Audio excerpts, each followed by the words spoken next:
o'clock.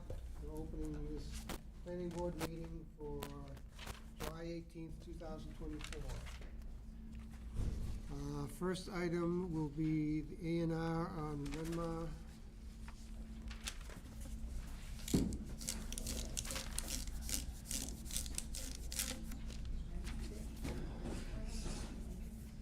Thank you very much, Mr. Chairman. I'm here on behalf of Renmar Forest LLC, and what we're doing is asking for endorsement of an A&R plan, which you or some on the board may recognize as being the same A&R plan that was approved by the board back in 2018. There are two significant changes, actually three. One, some people may remember there's a 250-foot Boston Edison easement that goes through the property. During the process, through the surveying, it had to be shifted somewhat, and all of the approved plans for that property were all based on the shifted easement. So what this A&R does is it corrects the alignment of that 250-foot easement. It also reflects a subsequent consolidation of the ownership into the Renmar Forest LLC. You'll remember in 2018, Walpole Quarry Nominee Trust was one of the two owners, so now the A&R reflects the ownership properly.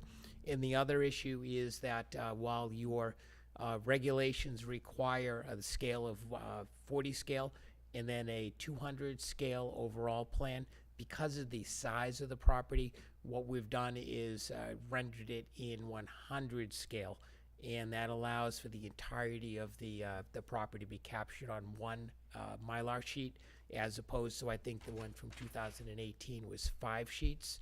The property is absolutely identical down to the course.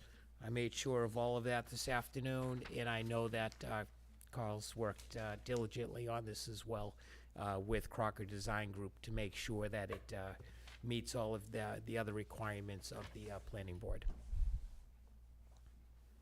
Thank you. If anyone would like to...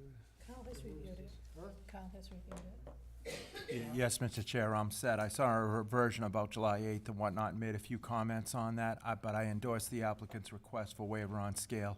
The detail is perfectly legible. It is a big property, and actually there's no need for the locus map to be 1 inch equals 200 anymore. So I'm in favor of endorsement. Thank you. Okay, so we have this, that.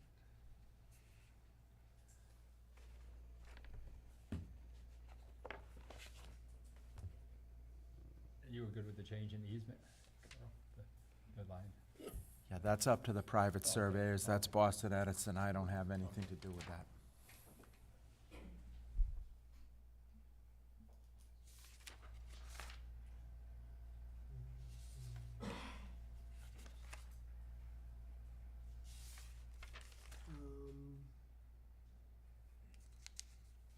Is there a requirement for locating the adjoining abutting houses on the A&R, or is it just identifying the ownership of the lots? As far as I know, no, but I'd have to open up the book and go through that. And under section 1(4)(e), it requires names of all abutters as they appear on the most recent tax list. And we've got, I actually checked that, it's got all the abutting information.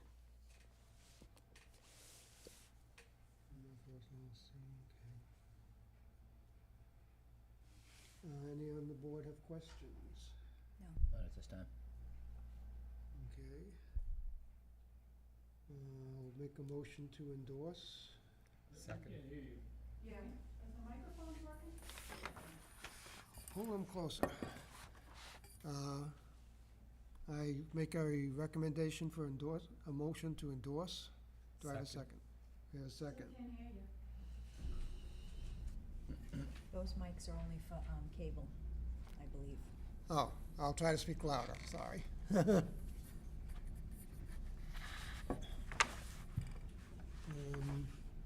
So Phil All in second. favor? Aye. Aye. Aye. 4-0-0 vote. This is our Sharpie. Is it small enough Somebody to walked actually- away with my new ones. No. Thank you. You're welcome. If you bring me back 3 copies endorsed, bring back 3 endorsed copies. Okay. This is not a narrow point. John, you have to do calligraphy. That's the Today's quickest the you've ever been in 18th, and is out. it? Yep. Today's the 18th.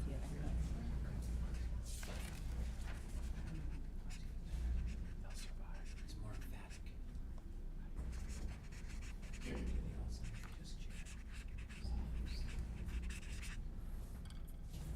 Or at least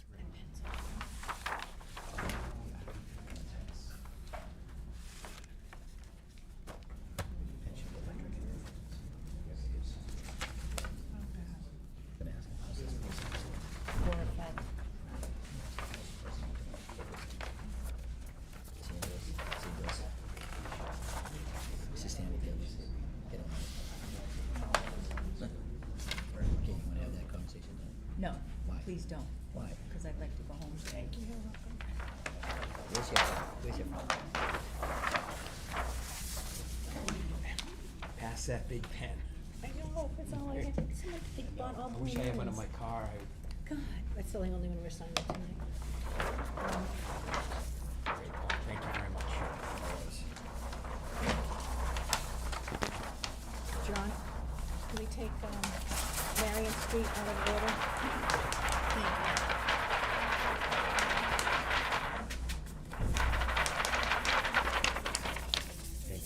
Of course.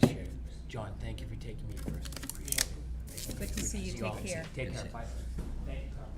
We're just setting it at whatever that figure is. Okay, second item, 24 all Marion. in figure for 24 Marion Street. Per the board's request, we are providing the attached spreadsheet. Okay. Setting the bond based on engineering's spreadsheet in the amount of $360,323.10. Could you round that up to 363, please? Round it to 362, 3? 360,324. So round it up. That is, we rounding it to what, even Oh, thousands? yeah, that's easier when they're setting it. 361,000.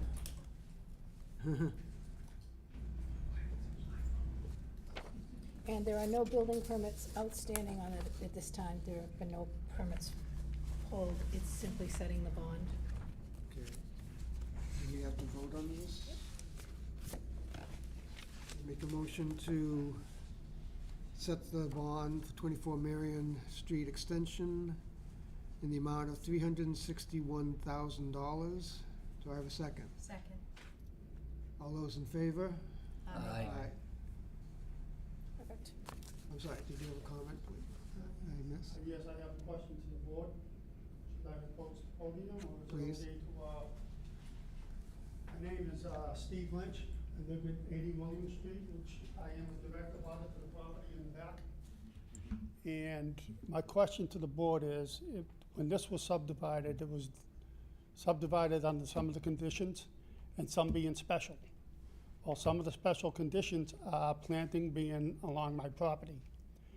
My question to the board is, does these special conditions stay with the land regardless of being bought and sold and what happens in These the future? special conditions would run with the property, yes.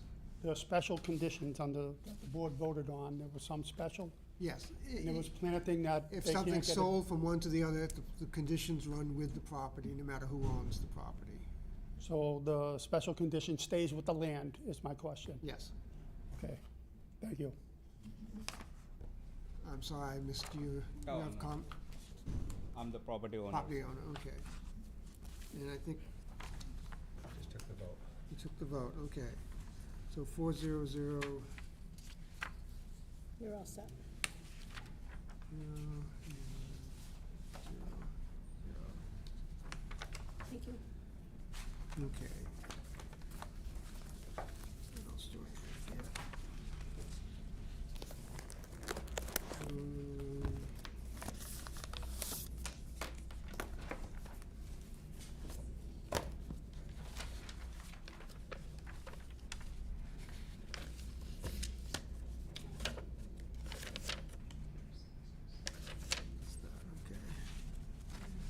The hour being after 7:10, open the meeting for West End site plan approval, case number 2403, continued hearing.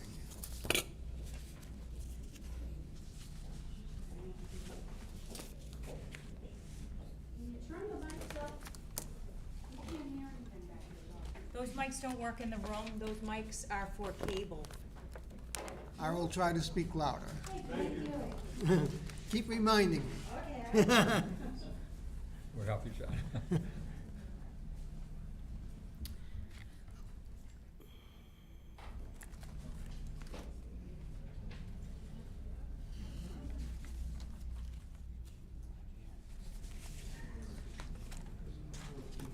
One of the abutters is going to give a PowerPoint. What? One of the abutters is gonna give a PowerPoint, and so here it is. When she gets ready, this is what it is. Okay.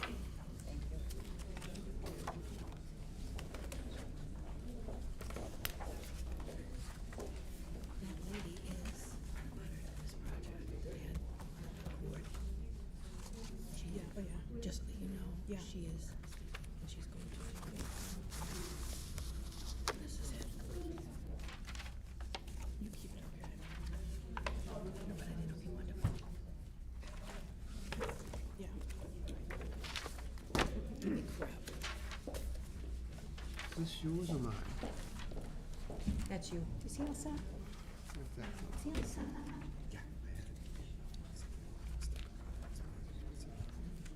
Oh, that's for that. Okay.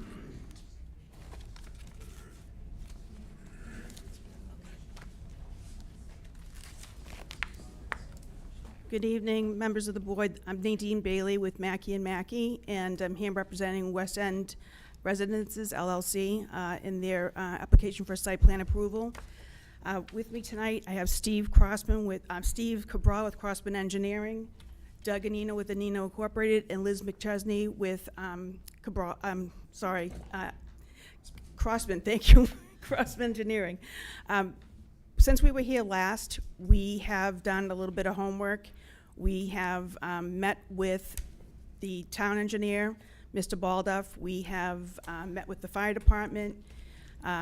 We have been working with Bowman and the traffic peer review report that they issued, and we received our land disturbance permit. So that's what we've done since then. And if you have any questions, we'd like to address your comments tonight. Good, Mr. Chikrosi? Yeah, but we don't have a new plan in front of us, right? The plan we have is the one we saw last time, right? Yes. Yeah, so there's really nothing new that we're looking at unless you're presenting something new. So, the traffic report was never discussed, all right? So Okay. one of the items that's gonna have to be discussed tonight is, and we've got a gentleman here from Bowman, the traffic peer reviewer, Steve Sragusa, all right? And he's to present on that. And if there are any other issues that the board wishes to discuss, I think this was very briefly presented at the first hearing and whatnot. Yeah. So part of this is to get the traffic report out of, you know, to be able to Into- discuss the into- traffic report and then move on from there. I will say that the applicant is ready. I've actually seen a later version of the plans through the Conservation Commission.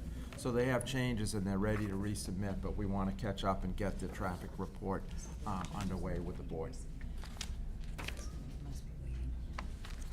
Okay. Okay, Miss, oh, Just hearing them. Do you want to hear from the traffic report people Yes, first, or? please. Okay. yeah. Oh, there it is.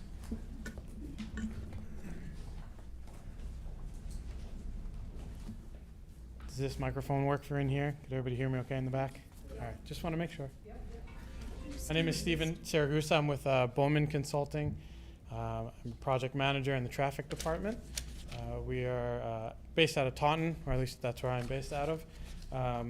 We were tasked by the town to take a look at the traffic impact study that Crossman Engineering put together. I think it was dated December 2023.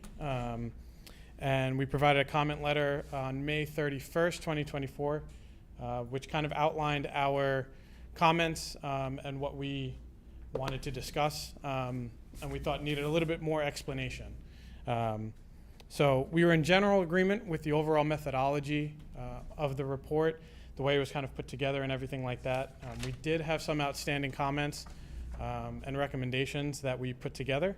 A few of them included updating the crash analysis, confirming the background traffic, the growth rate, and all the speed study data that they got, just kind of confirming where they got it from, making sure it was from the right sources and everything like that.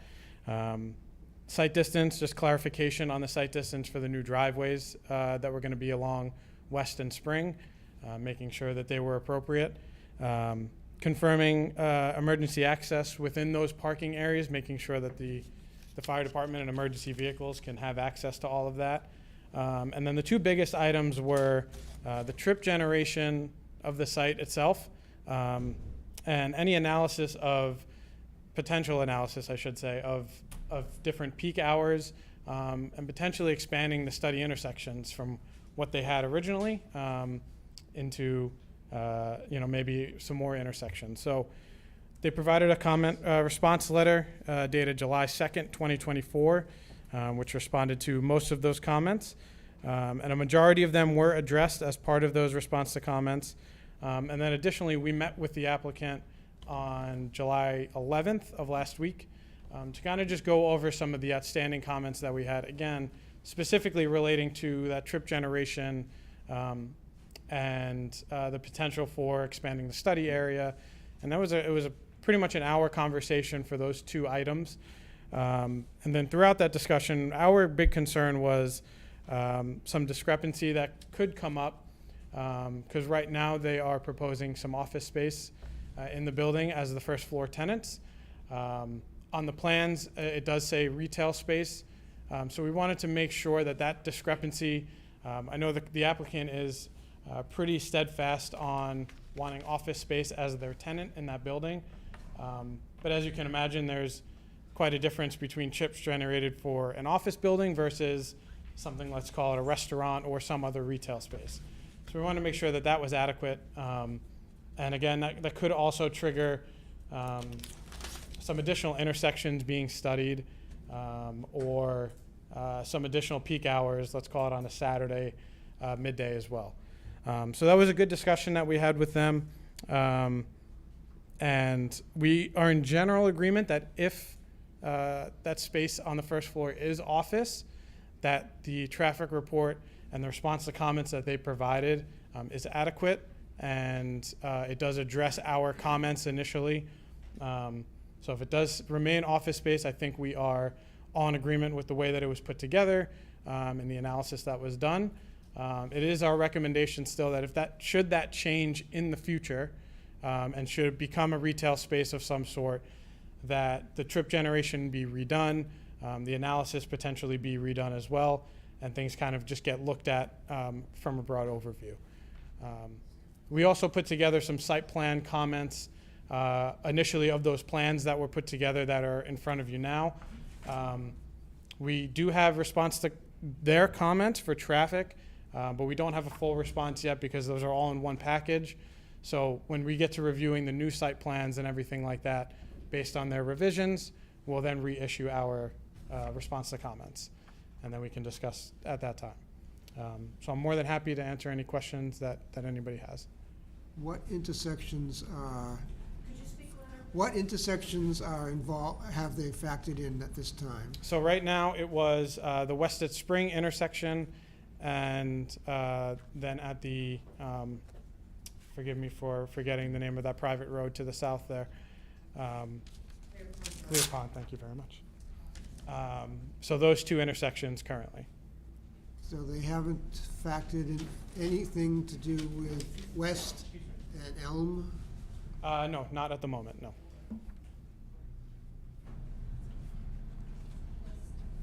Okay. Mr. Chairman, I might clarify that, and Steve, help me out if I get this wrong, but that under DOT guidelines for traffic studies, it's based on trip generation, how far you look to the intersections. That's why the determination of what was on the first floor is important in this thing, and said If there's a greater trip generation, you look further in the intersections. Right now, it falls within those guidelines. Correct. Mass DOT and then the Institute of Transportation Engineers too, ITE. So those two kind of dictate where that study area expands to, again, based on that trip generation. So that's why we thought that was very important to make sure that that is correct. Okay, thank you. John, Any other board members? Phil? I have a couple questions. One is, so Carl, have you looked at those responses that they got, that came back to Bowman? So this is where I'm gonna have to put this in order, because the May 31st traffic review that Bowman did actually didn't go to the board till just about the last hearing on June 20th. It actually went out that day, all right? There was no testimony given at that hearing, it was continued. The responses were submitted, but they're part of a July 2nd submission that hasn't gone out, all right? So board doesn't have those responses. I haven't really looked at them, although I understand from we had a Zoom meeting on July 11th. I understand what's going on, but I just want to make sure that we catch up with this thing here and that we have an opportunity to take this one. The next time around, you'll see responses. And if I could, Please. John? Mm-hmm.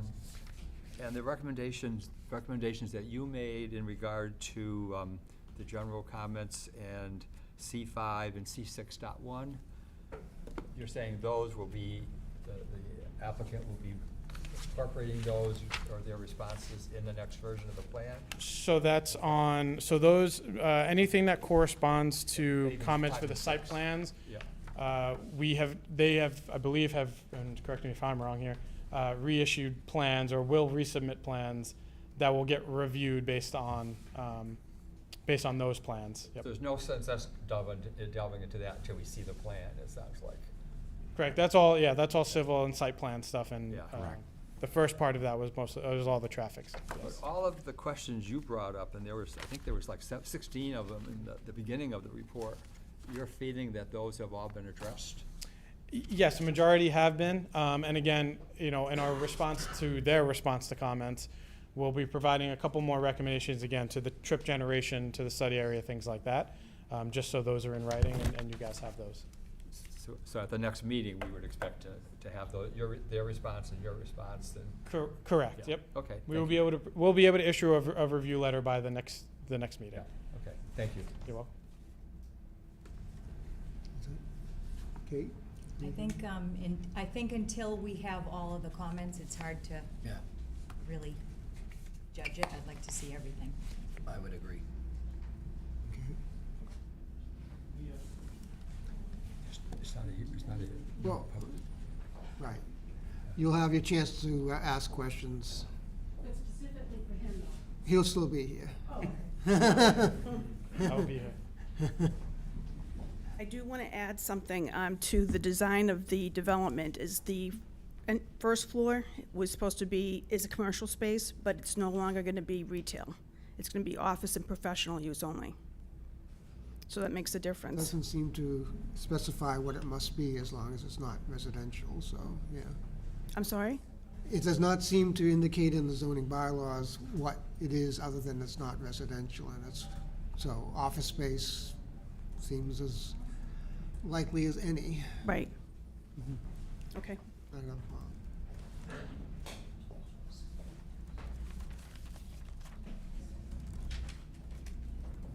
Anything other than the traffic study we needed to get in specifically? No, not on my part. I mean, we delivered our review letter. I'm sure that Crossman has responses and they'll be provided to come out at the next time. I don't know if Mr. Cabral wants to present anything additional at this time or not. I'm not sure. And I think it's hard for the board if there's a plan that we don't see. It seems that until we see that plan, it's hard to really respond to anything. Yeah, Because because we have a lot of concerns. Yeah, you have a letter from the fire department that basically clears, doesn't clear anything of, needing Yeah. more information and, yet. I don't know if they've spoken Yet since you then. had a conversation with the fire department, but there's nothing to back this. You know what I'm saying? I mean, this is what we have in front of us now, but with no plan, it's hard to know. right? That was based on the If- original plan. Yeah, if I may, I'm Yeah. Steve Okay. Cabral with Crossman Engineering, and we do recognize, as Carl pointed out, that there's a certain order to follow. We had received comments, say, from the fire chief, town engineer, traffic consultant, after the last meeting, and we did submit a response July 2nd. So all the packages are at town hall, but we recognize that they didn't go from the office to you. Therefore, we don't intend on presenting that information. We realize Until that we've what we seen the submitted July plans. 2nd is going to be addressed at the next meeting to give you a chance to review it so that you'll better be prepared.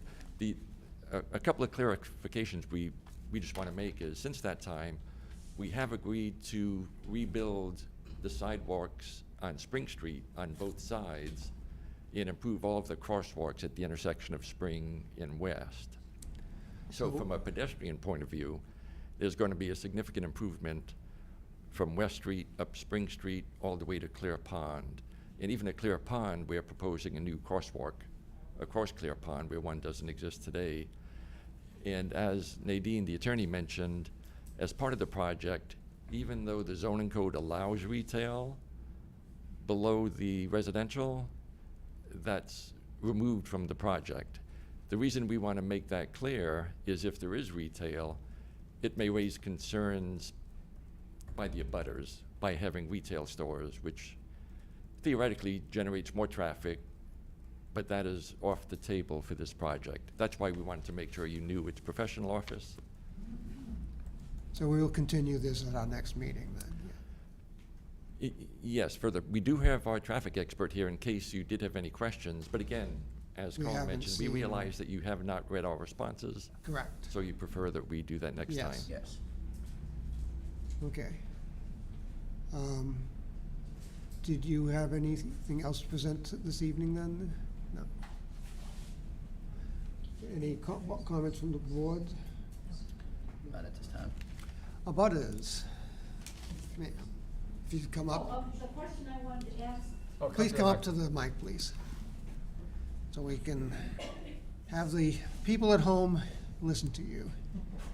The question I wanted to ask. Please identify yourself also, please. What's that? Identify yourself. Oh, Mary Moynihan. I live on Clear Pond Drive at the village at Swan Pond. Mhm. And my question is, what, if any, plan is made for the end of Spring Street that goes on to Washington Street or 1A? Because right now, if you've driven down that road, it's a big hook. A while, yeah. And so people coming in, going out is bad enough, but coming in, you almost are doing a U-turn. It's kind of a dangerous intersection is what I'm saying, and you're going to have a lot more people coming down Spring Street, either during development or after. So it's going to be more heavily traveled, I'm imagining. And I'm not sure if that's something that you looked at, or whether that was just further away and you didn't look at it. Sure. Why don't you come up? So they can hear you. Yeah, exactly. We did not look at that. That was not part of the traffic study, so we didn't look at it. Again, that goes to the trip generation and making sure that the study areas that should be analyzed will be analyzed. And again, we'll be issuing our next response to comments to that, which will have wording saying if things get, if there are more trips generated based on the land uses, then they do need to expand that study area. But again, it really depends on that whole trip generation, what's actually in there. Is So anyone aware of what that street I'm talking about? It really has a big hook I- there. I, th- way for trucks to come in. Yeah, pardon? The only way for trucks to come in and out. Yes, because they can't use under the bridge. They won't get under the bridge. On West Street?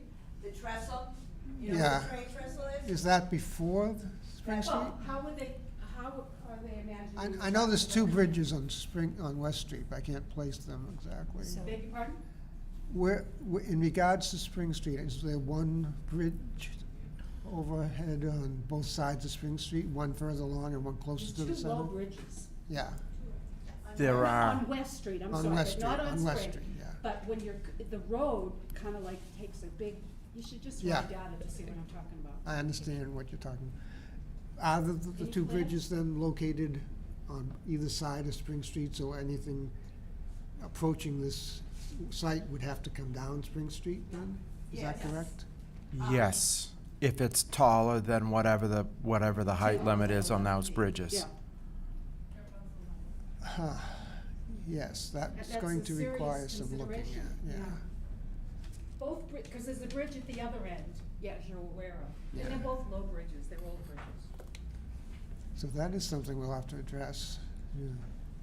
Uh, Because if that's gonna have heavy traffic come in on that, and that, I haven't taken that turn I have. myself. I have and it isn't recently, at a yeah. very good angle, you're right. No. Right, one way is worse than the other. Right. Coming Right. off of Right. 1A Washington Street, you're almost doing a U-turn. If you come up Spring, it's not so bad. Correct. Yeah. That's all I have. Thank you. And other butters, please come up to the mic.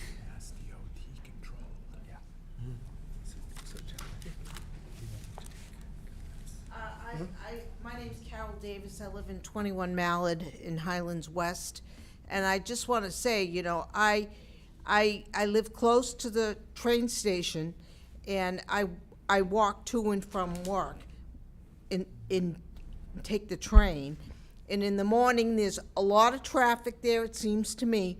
And I know I have a hard time getting across the street because the traffic just goes and stops at the end of Spring Street, and with West right there, and it's hard to get across the street with all the traffic in the morning. The bridge is difficult in the wintertime because if there's snow, the sidewalks are hardly ever shoveled. And in the wintertime, I need to carry a flashlight.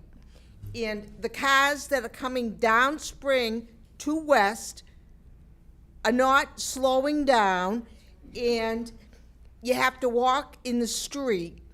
And I don't see the room for big, heavy trucks during that time. And, you know, the MBTA underwent changes, I think, right in the beginning or the end of 19. And there's all these new buildings, and people are being told that there's, you know, train access. But the end of 19, they put in train access to Foxborough, and half the trains that were running to Forge Park that stopped at Walpole now go to Foxborough, and there's no stoppage at Walpole. So I've talked to some people at, I believe it's called Union and West, and they said that they were disappointed because half the trains go to Walpole and don't go to Foxborough and don't stop at Walpole. So there's a lot of confusion there about the MBTA, you know, and, you know, I have to adjust my schedule to the MBTA schedule. The MBTA schedule is not something we can address, or, But they're led to believe it's really that fantastic. Well, it isn't as good as it used to be. And it's an hour for a train now. again, it's outside our purview as to how the MBTA schedules their trains. How the issues you have walking during the winter and everything, yes, that's something we have to keep in mind as we determine what conditions might need to be placed. But we have no say in how the MBTA runs their Well, I'm business. just saying that they're advertising, you know, MBTA locally, but all the trains do not stop at Walpole. Only half of them do now. So, you know, a lot of these people in Union and West are disappointed because they thought they'd have more access to Walpole trains. So I just want to add that in there. Okay, Mr. Chair, I wonder if we shouldn't wait, you know, until we have the traffic report in our next meeting, and 'cause a lot of these issues are in the traffic report. And true, but it's points that would be valid to be addressed in the traffic report. So, Mr. Chairman, I just want to emphasize, Mr. Cabral touched on in his presentation, but there are going to be improvements to the pedestrian walkways, and both sides will have sidewalks. We asked them to improve the side on the train station which a sidewalk isn't the greatest over there, and said they've agreed to redo that sidewalk, as well as change the crossings at the we may need intersection one of of Spring those and West crossing to light make things. them safer, and there's actually gonna be a stretch of sidewalk on West Street on the development side that isn't there now. So there are some improvements that they're doing on this thing that really enhance the pedestrian travel, essentially to the train station. Thank you. Hi, I'm Kathy Chen from Homes. Please come up to the mic, please, yeah. We do, as a community, collectively have a presentation that we have sent to Kate, and I was wondering if we could start the presentation. Sure. Okay.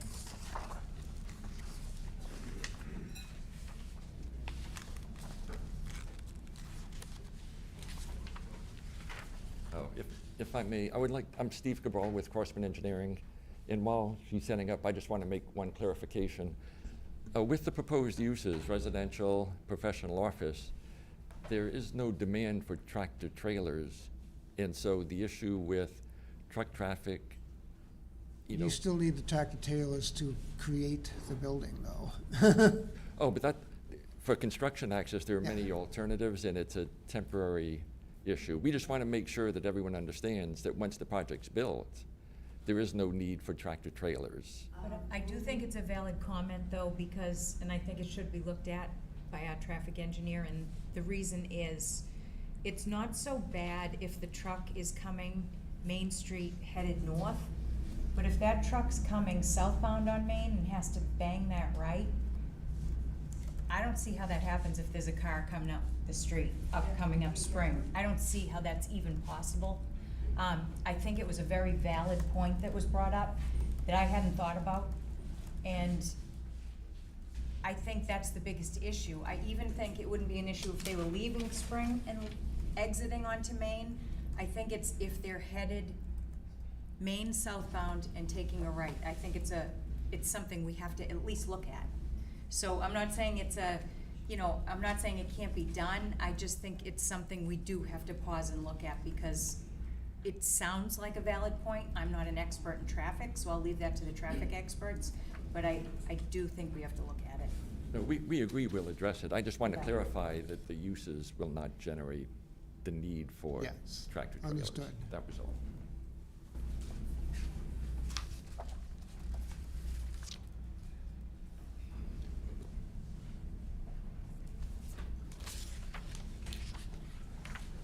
Hey, here we go, another abutter.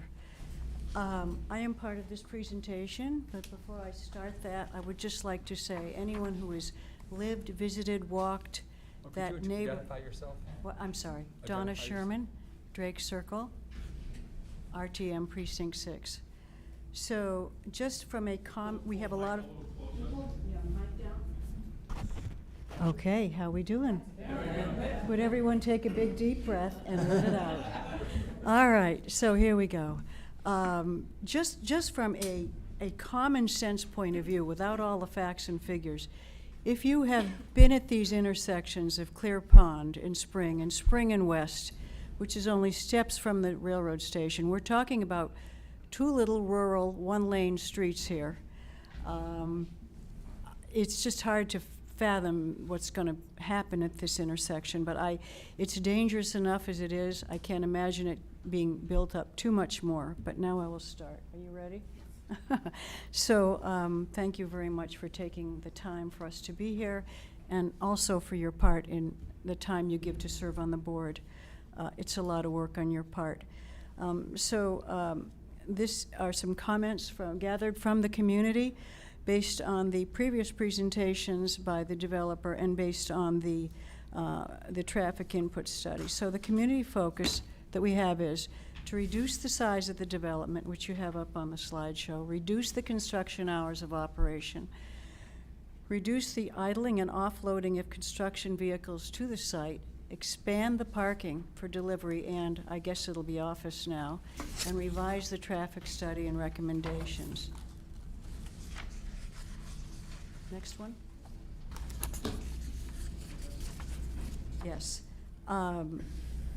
As far as the need for this development, there are already numerous vacancies in the already existing properties downtown as of April 2024. And the height of the development is shown to be probably exceeding the 52 feet allowed.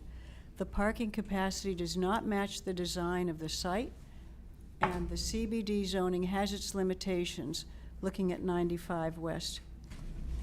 Okay. Now, here's some comments on that from everybody. The maximum building height requirement that's allowed is 52 feet. Because the building is going to be on slopes on both West and Spring, it results in a portion exceeding the 52 feet. The proposal shows the height at 57 feet, 8 inches. Shows the height at 57 feet, 8 inches. There's also 5 roof loft units, and we're wondering what the additional height on that would be, if any. Then there also appears to be a cupola on the roof deck on West Street side of building. We're wondering what the additional height of that would be. Okay? The slides aren't keeping up with you. That's because there wasn't a slide on it. Oh. They can't keep up with us, don't you know that? These are the gathering comments that got that. But good point, well taken. Incidentally, whether it's retail or office, all those spaces underneath Liberty Village for a restaurant and under 95 Union and West are still vacant. Okay, slide 6. Here we are. Yeah. Okay, the construction hours. I think the major problem we're having, the major concern we have of all of this stuff is the safety. It's already a dangerous area, can only be worse. So we're proposing hours of operation to be 9 to 5 for the safety of the pedestrians going to and from the train, and I'd also, residents who are walking to and from town, runners, joggers, baby carriages, and so on, dog walkers. Next, for the safety of the school children waiting for the Aggie bus at the corner of West and Spring. And the other concern is the noise it's going to affect all the condo residents who work on Mallard Lane remotely from home. Okay? So, this does not have a slide. Deep breath, everybody. All right, safety. To me, I think to many of us, the big issue here is safety. It's a major concern, and here's why.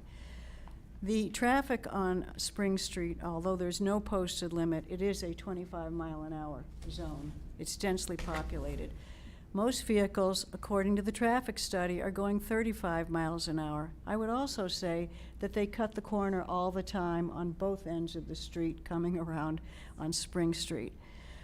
All right, the pedestrians do walk on Spring Street to the train during peak hours, which is when you'd be building, because the trains run all day. During half of the year, there's no sunlight before 7 a.m. or after 4 p.m. And I believe you've addressed the sidewalk issue, so we take that one back. And the kids, it's about the kids here. You've got the Aggie bus stop at West and Spring. Then we have the public school bus stop on West and near the railroad crossing. Then you have the public school bus stop on Spring near Clear Pond intersection. So the safety is really a concern in an already dangerous area. I think there's a slide coming. Are you ready? I'm ready. Go ahead. No slide. Oh my goodness. All right, here we go. I'll try to make this as colorful as I can. This is about the noise issue from Section 27 Anti-Noise Bylaw. It shall be unlawful for any person or persons to engage in commercial, industrial, or manufacturing operations, including construction for hire, excavation, pile driving, or trash or rubbish collection between the hours of 8 p.m. and 7 a.m., 8 a.m. Sunday. B, we do not want construction-associated trucks operating or idling on Clear Pond Drive, Spring Street, and West Street before 9 a.m. and after 5 p.m. And Clear Pond Drive is a private way. Next, this is not a request to change the bylaw. rather to limit the hours of operation for this specific site. Changing this bylaw was apparently presented to the Select Board on April 9th and was returned to the Planning Board for this specific development. Okay, take it away. Karen Ludwig. I am a resident of Village at Swan Pond on Merganza Way. This is our next slide. It's restricted construction activities to be on site, idling and offloading. The circular alcove that is as you first turn onto Clear Pond Drive, there's a spot there. This is on the side of Spring Street. It's for overflowing and owned by the Swan Pond community and is for parking by Swan Pond residents only. Also, the safety of all pedestrians walking around our complex or going out on Spring and West. The effect of the traffic from Swan Pond community to Spring Street. Getting out of onto Spring Street sometimes is very hard because of people driving down Spring Street like it's on a raceway. They just come in super fast. Our concerns, the safety, do not make it harder for the pedestrians to cross Spring and West Street while commuting to the train. And again, another note in regards, this was also brought up at April 9th to the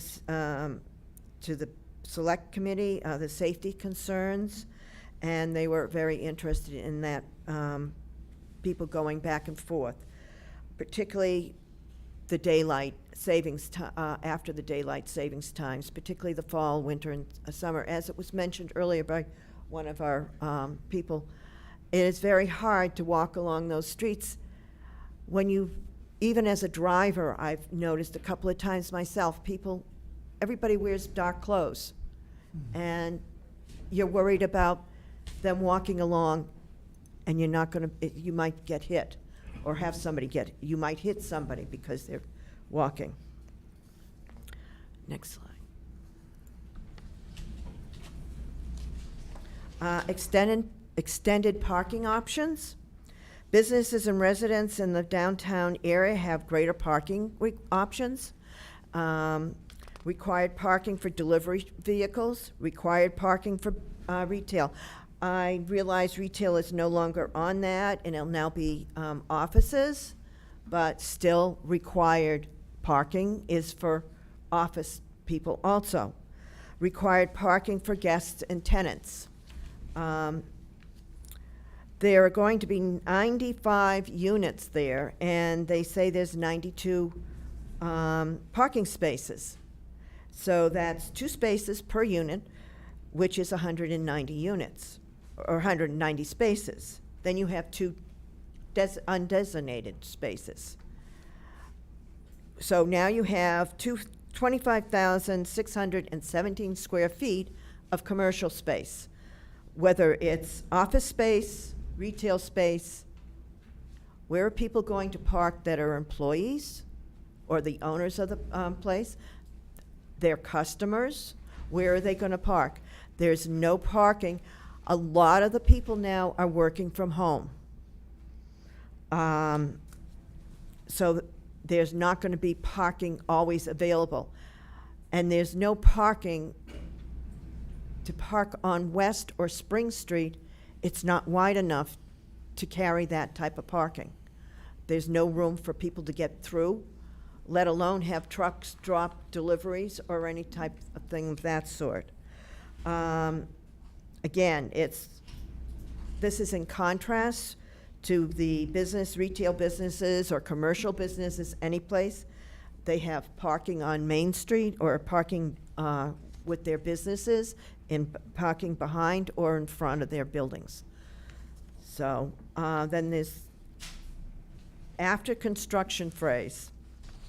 Parking has not been provided for the following: delivery of supplies such as Amazon, DoorDash, also commercial vehicles. Right now, on Union West, at Union West, they're always parking on West Street.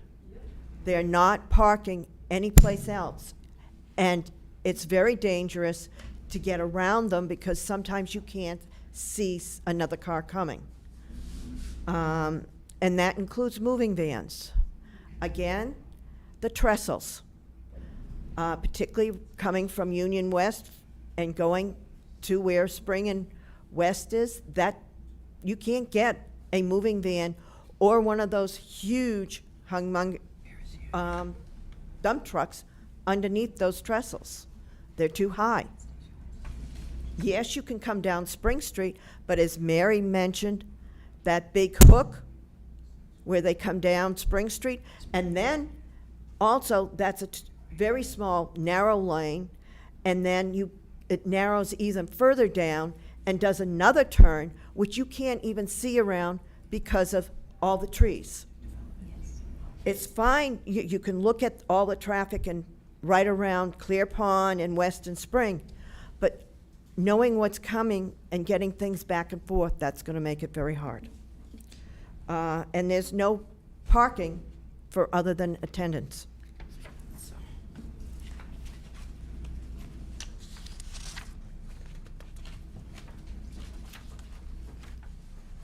Kathy Chen from Homes at Swan Pond, and I am a I will be focusing on our concerns collectively about the traffic impact study at hand and why we're requesting for an updated traffic impact study. It's not a professional deep dive because we're not traffic engineers, but we'll try to do our best. First and foremost, we take exception that a one-day traffic sampling is sufficient basis for a 150-page report and recommendations. That just seems to be wild. There are inaccuracies mentioned in the traffic impact study regarding existing conditions. The first one is that Spring Street has sidewalk for only 1/3 of its length. That's it. There are areas of Spring Street that are less than 20 feet wide. Clear Pond Drive is a private way, not a local road under the jurisdiction of the town of Walpole. So those are inaccuracies that was mentioned incorrectly. Also, we're concerned about how the data were collected. Data were collected for one day only, September 12, 2023, from 7 to 9 a.m. and 4 to 6 p.m. They were also only collected for the evaluated area roadways and intersection that provide access to the site. They don't extend beyond. So they were collected for West Street, Riverview Place, Walpole Station North parking lot. They're also collected for West Street and Spring Street within that access, proposed site. They're also collected for Clear Pond Drive, Spring Street, and Walpole Station South parking lot. It does not consider traffic east of Riverview Place, specifically Union West and 55 West, and the intersection of West and Elm and West and Front, because that's where the traffic jam is now in the morning and in the afternoon when people come home. The other thing that's a real concern is the sight line when turning from Spring onto West Street. It is difficult now as cars travel quickly from west to east. It is also difficult for drivers to see given the grading of the road and property where this project is proposed. Adding this massive structure will make it that much more difficult to enter West Street from Spring. The traffic study seems to mainly just look at sight lines from the 2 proposed driveways and doesn't seem to consider the impact of the building to vehicles traveling on Spring Street and trying to enter west. The other thing that we noted was that the development's impact on traffic lacks real-world applications. Data collected do not include Union West or 55th Street, which are part of the traffic pattern to Elm Street. So there is currently a substantial backup in traffic at the intersection of West and Elm, and less so at the intersection of West and Front. In real-world terms, if you are the 25th car in line for the stop sign at intersection of West and Elm, your estimated delay is an extra 6.25 minutes. So that's about 15 seconds per car. Also, a total of 5 recorded crashes for the study area was recorded by Mass DOT crash portal data dated 2018 through the present. This number was used in the traffic impact study. However, they did not capture the number of near misses for vehicles and pedestrians because it's not collected. Routinely, people risk their life crossing the intersection of Spring and West to approach downtown or the train station due to car speeding on West and Spring. Crosswalks are ignored by drivers speeding. So these are realities that don't appear in data. Next, we talked about the studies extrapolated from other studies. Let's talk about the numbers and conclusions extrapolated from other studies. Specifically, Table 7, it's use of Institute of Transportation Engineers Land Use Code 220 and 710 can be better refined. Land Use Code 220 is for a multifamily low-rise building that is 2 to 3 levels high. It does not, however, indicate the number of units in that particular low-rise building. So a low-rise building with 20 units versus a low-rise unit with 95 units have different traffic pattern. So we'd like to see if there is a better land use code than 220. The land use code 710 is for general office building that I assumed have parking.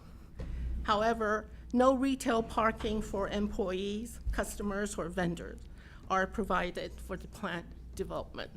So I'm not sure how that traffic pattern is going to match. Also, the capacity analysis is flawed because of the underlying use of the ITE land use code of 710 and 220. We think that it leads to the inaccurate trip generations for the proposed building. In addition, we feel that insufficient data collection impact current and future traffic volumes. You can't determine current and future traffic volumes based on 1 day of sampling.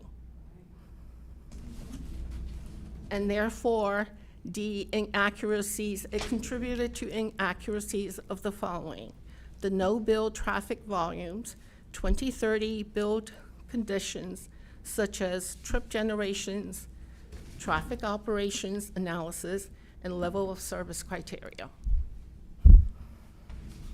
So for all the above inaccuracies, omissions, extrapolations, and calculation, we would like a new traffic impact study to be conducted. Thank you.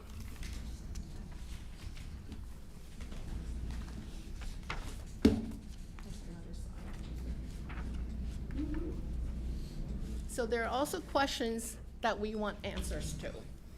And they are, what is the process of demolition? That's not in the plan at all. Who do we call if there seem to be a large amount of aerosolized debris? What is the procedure for addressing displaced vermin? Who do we contact if there is a vermin issue? And how are dogs accommodated in this plan? We did not see in the development plan, they have pictures of the benches and so on and so forth, but there is no pictures for dog poop collection. Okay, then there's another one here. So in summary, we are looking for reduced size of development, reduced construction hours of operation, restrict idling and offloading of construction vehicles to the construction site, expand parking for delivery and retail. In this case, it would be office and professional services, and revise the traffic study and recommendations. That ends our presentation. Thank you.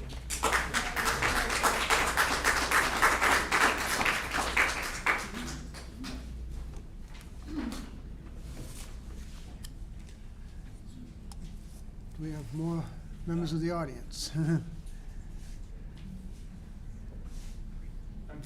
kind of part of this team, but Fred Campbell, 67 Pelican Drive. I moved to this town in 1984. Love to see all the changes we've had, with particularly the new schools, new police, new fire, new library, new fields. The progression of this town has been awesome.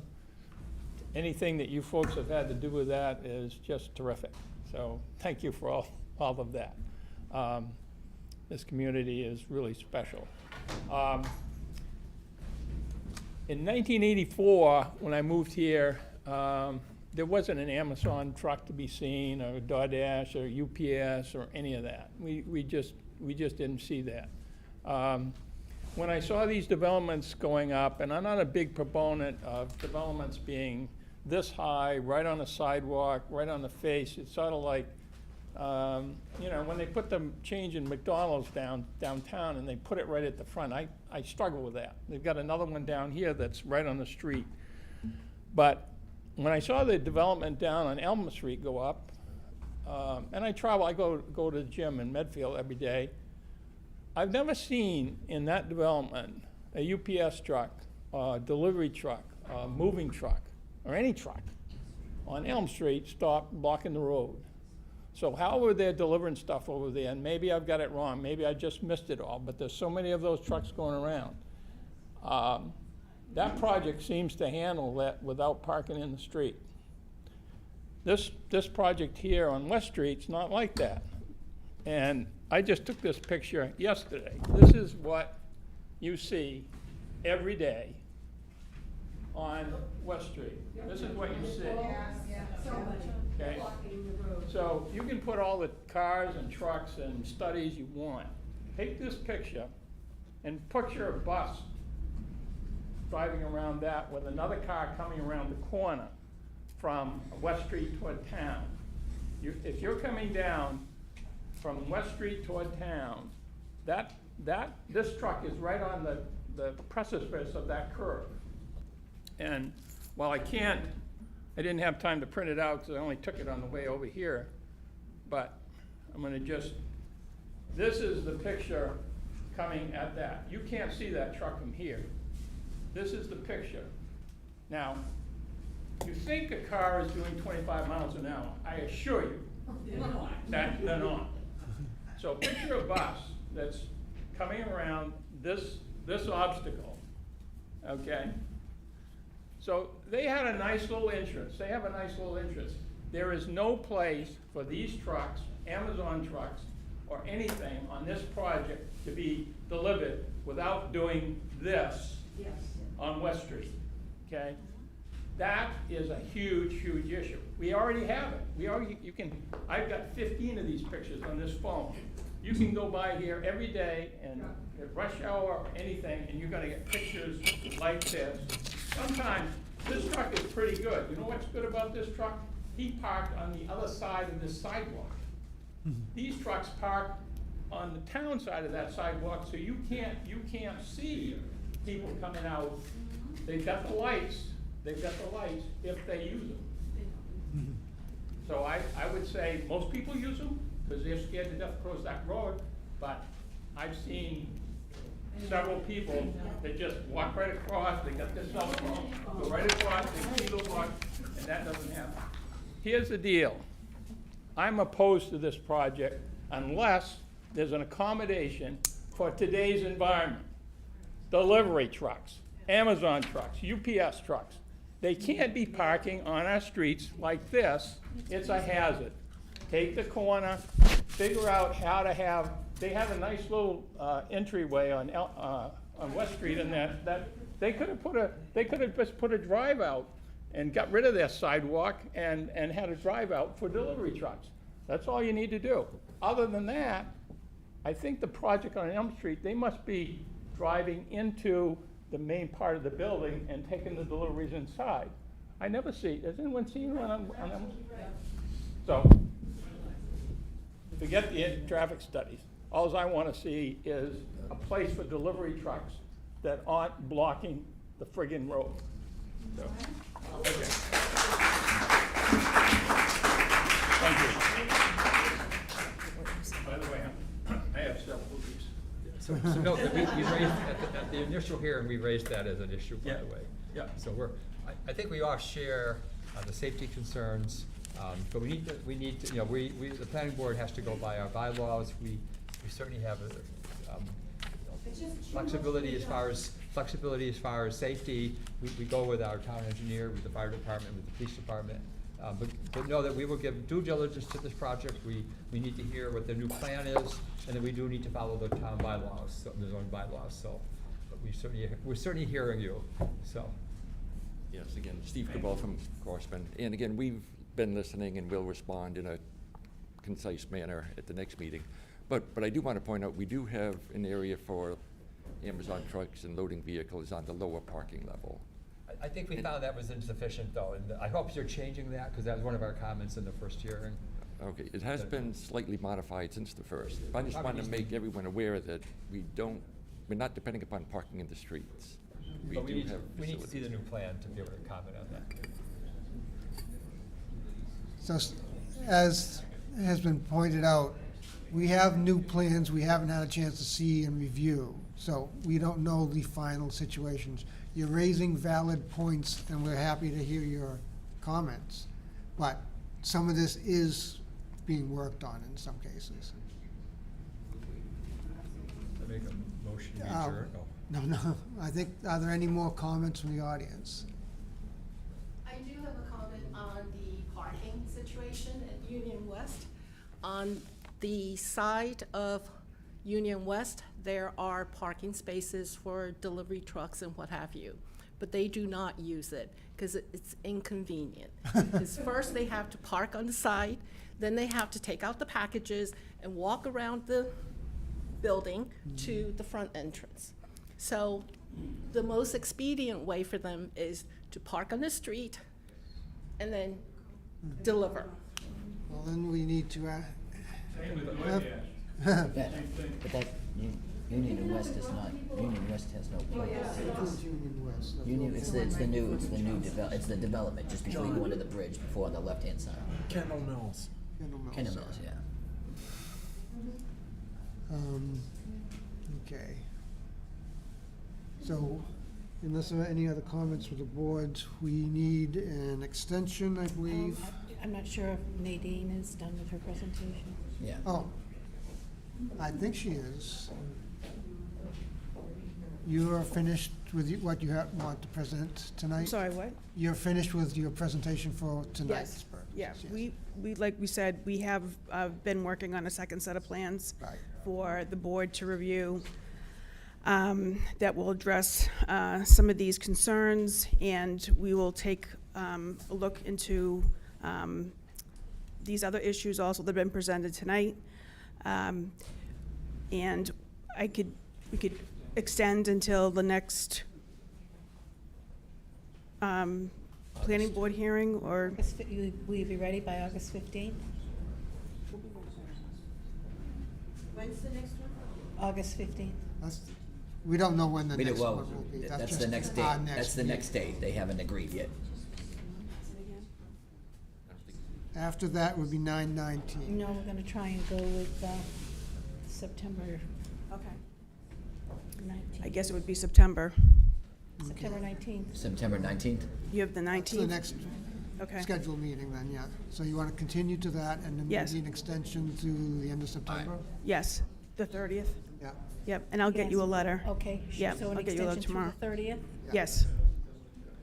So just tell the people, so September 19th this will be heard again. September 19th, yes. At 7:10. So I At have a 7:10. motion from the applicant to extend the case period to the Okay. end of September, 9/30/24. Do I have a second? Second. All in favor? Aye. Aye. Extension approved, 400.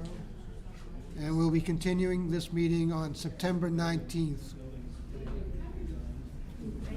Thank you.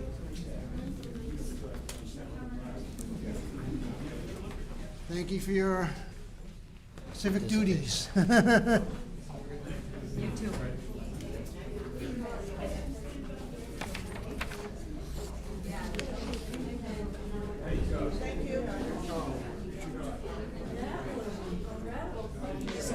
Thank you very much. Okay? I didn't read these in. You don't bother because This will stay. I don't think it's gonna matter. Yeah. I don't think. So I'm confused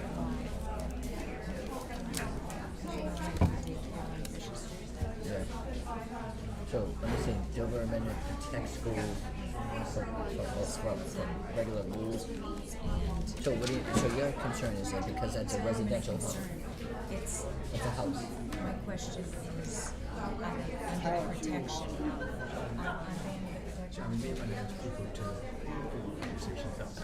So instead of voicing it like I did, under protection. Okay. If the people who just finished this meeting can have their conversations outside so we can continue.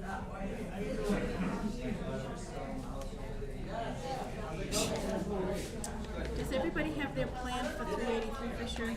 Yep. The plans for 383. I have a big one that needs it. Plans for 383 Fisher Street. Just sent out this one here, I think.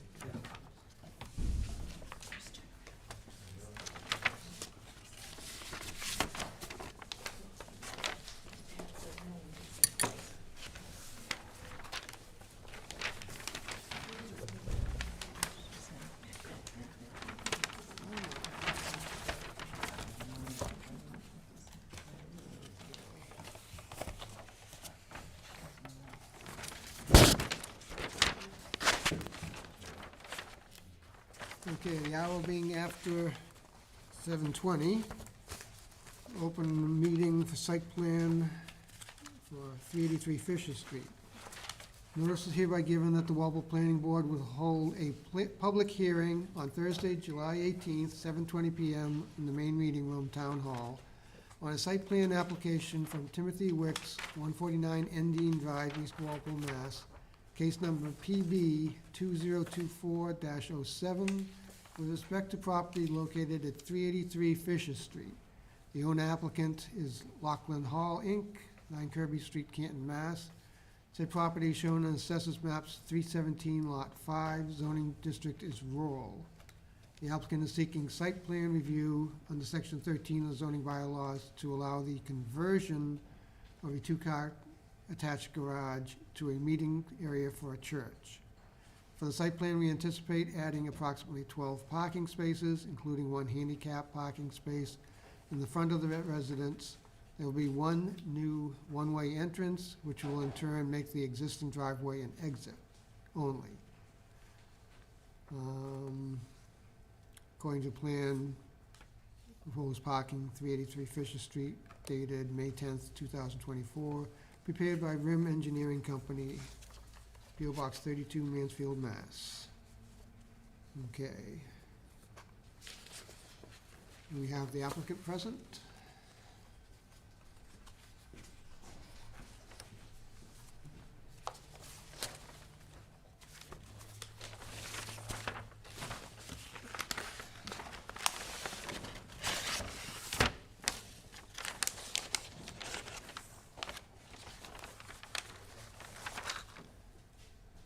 Okay. So my name is Marlon Locke. I live on Bubbling Brook in Walpole. Mhm. I represent Lachlan Hall, so I'm on the board of directors for Lachlan Hall Inc. That is the managing entity for the church. Okay. So I guess just a little bit of background on the project as well, and then on us. We do have two other locations in towns nearby. So our main hall is actually in Westwood. We have a secondary, what we call a subdivisional room in Canton, and this application, we're seeking approval of this application for a third subdivisional hall here in Walpole for a smaller portion of our congregation. So we meet approximately 4 to 5 times a week as an entire group in our main hall in Westwood, but about 2 days a week. So for one meeting on Sunday and one meeting on Monday, we break into smaller groups, which would be Westwood, Canton, and Walpole. So that's what we're proposing is using that as a gathering hall for 2 days a week for about 25 to 30 members of our congregation. In terms of what we're proposing on the plans, we're not making major renovations on the exterior, as you mentioned. The main thing is probably adding parking. We do anticipate with the 10 families, there would typically be 5 to 10 vehicles there. We do actually have space for 12, including a handicap. For safety reasons and traffic reasons as well, we have proposed to put, instead of just having one entrance on one side and an exit on another, for safety and for parking. Also as a turnaround for emergency vehicles, if needed. We are also proposing to install, you can see along Fisher Street, a vegetation buffer. I think that's probably TBD what it is, but some type of trees or shrubs or bushes as well to try and maintain a bit of a privacy look. I think just out of respect for the neighbors, so you're not looking into a parking lot. The only other real modification to the exterior, other than like some landscaping and general cleanup, as we're proposing to use the garage as a meeting space, we would infill the sliding garage doors, but maintain the same look. So I actually have a couple of photos I could show of a similar property we did in Canton, but just the general intent is to maintain kind of the look and feel of a residential property, of a house. We're not looking to make a kind of a bold statement or change anything from the way it is now. The only other thing is pointed out, we have gotten some guidance kind of on the size and the interior. We have started coordinating with the building commissioner. We do plan to use basically the garage as a meeting space. We are also adding 2 additional unisex restrooms in the house just for church use. The rest of the house will be cleaned, but it's just for general church use and storage. There's no plans for a tenant or anything like that at this time. So the plan is to have no routine tenant within the building? Correct.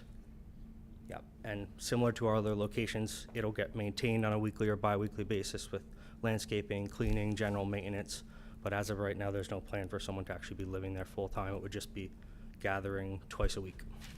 So all entry to the hall will be through the main entrance of the house, and then from there via interior doors to the hall? Correct. So entry through the breezeway, which is an existing entrance now. Okay. You can kind of see that it's a small section of the home. You can see there's a walkway on there. So entrance into a small breezeway. A left would be into the hall, and a right would be into a small sort of foyer we're building with 2 unisex restrooms. John? There's the garage. There's the garage right there. Right, there's the breezeway. Right there. So there's the U. That's the, Okay. right, so if you back this out.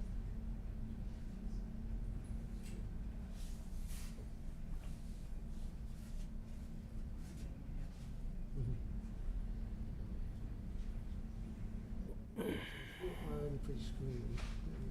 Yeah. Yeah, vegetation. Do we have any comment, Paul, do you have any comments? Oh, I'm sorry, do you have any further?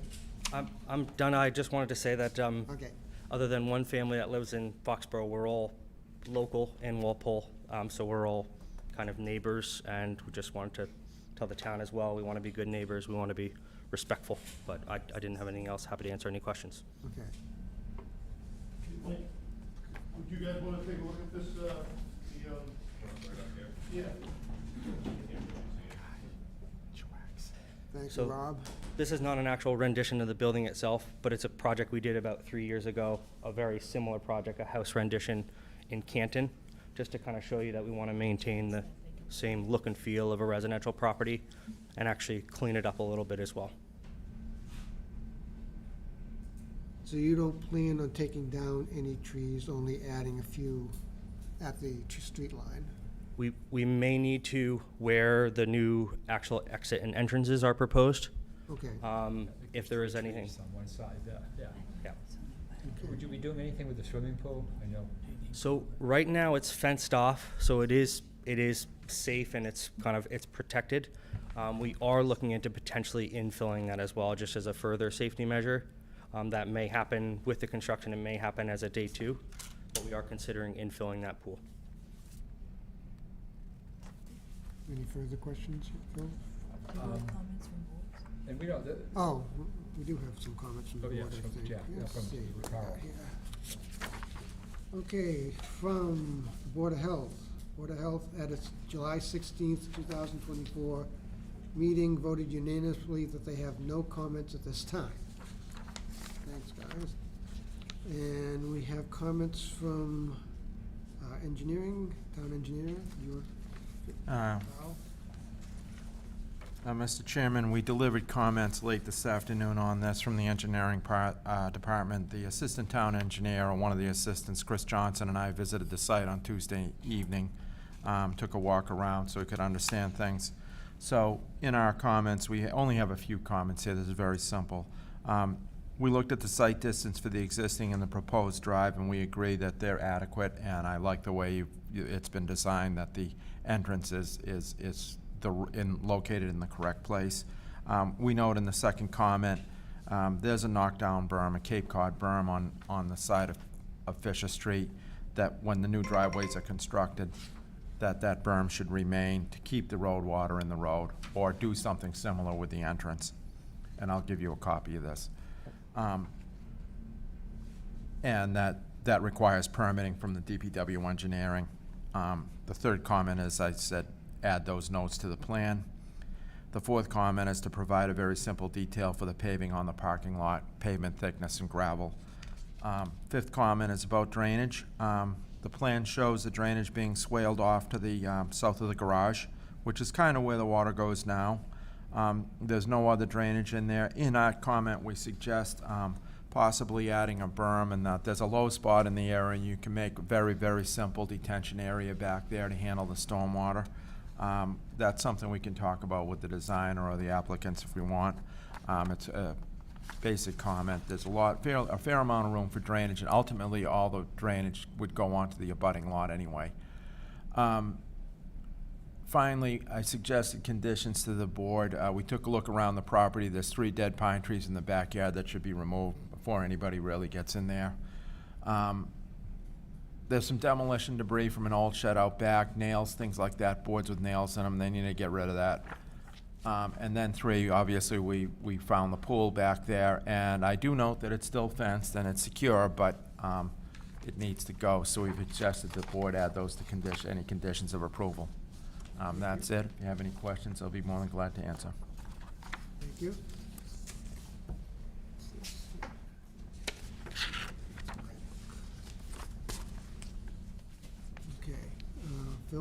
comments, do you have questions or comments? I just have a question, maybe to Carl. Is fire have to be involved in this, doing an inspection or anything, or because it's a meeting space, or it's not really in that? I don't want to answer for them on that, Okay. all right? Yeah. But I'm presuming that you'll have to pull a building permit to do, you're talking about adding some bathrooms in there and converting the garage into essentially dwelling space or meeting space. You're gonna have to pull a building permit with the building inspector, and at that point in time, that'll be circulated to fire department. But I would assume that this got distributed to them and they'd have an opportunity to comment. It's unlike them not to comment. Yeah. Yeah. I mean, I think it's a good plan. Short time span between distribution and I think it's a and good meeting. plan, and I think it'll come out looking nice, nice. We are prepping engineering drawings in anticipation of filing for a building permit. We have been kind of coordinating with the building department for actually the past couple months as well. He's helped advise a little bit. I believe I don't want to speak out of turn, I believe he actually ran it by the fire department. That was one of the suggestions that came about adding the turnaround for an EM vehicle as well, but yeah, fully planning to go through the permit process next. Thank you. Kate? So I think, That's Kate. and Carl, do you agree? So it just seems incomplete. So usually with a site plan, we have the cover sheet, we have the existing, we have, it's not one piece of paper. It seems like if you look at the other hearings we have tonight, I just feel like we're missing a whole bunch. Am I wrong? Through the chair, I did review this with the Dover Amendment in mind. It is a pretty simple project, so we kind of kept the review limited. I realized that we could have put another 2 pages on this if I wanted to without even breaking a sweat, but really the basics are there. I mean, we could have details for signs and more details for the curb cuts and some things like that, and we could make them run drainage on it and all the rest of that. But like I say, we did it with a Dover Amendment mindset. Are they under the protection of the Dover Amendment then? I don't really want to answer that, but because I'm not an expert on the Dover Amendment, but it is a church. So, So how about like the lighting and yeah, usually we have the signage reflected and usually, things like that. Is that gonna be on future plans?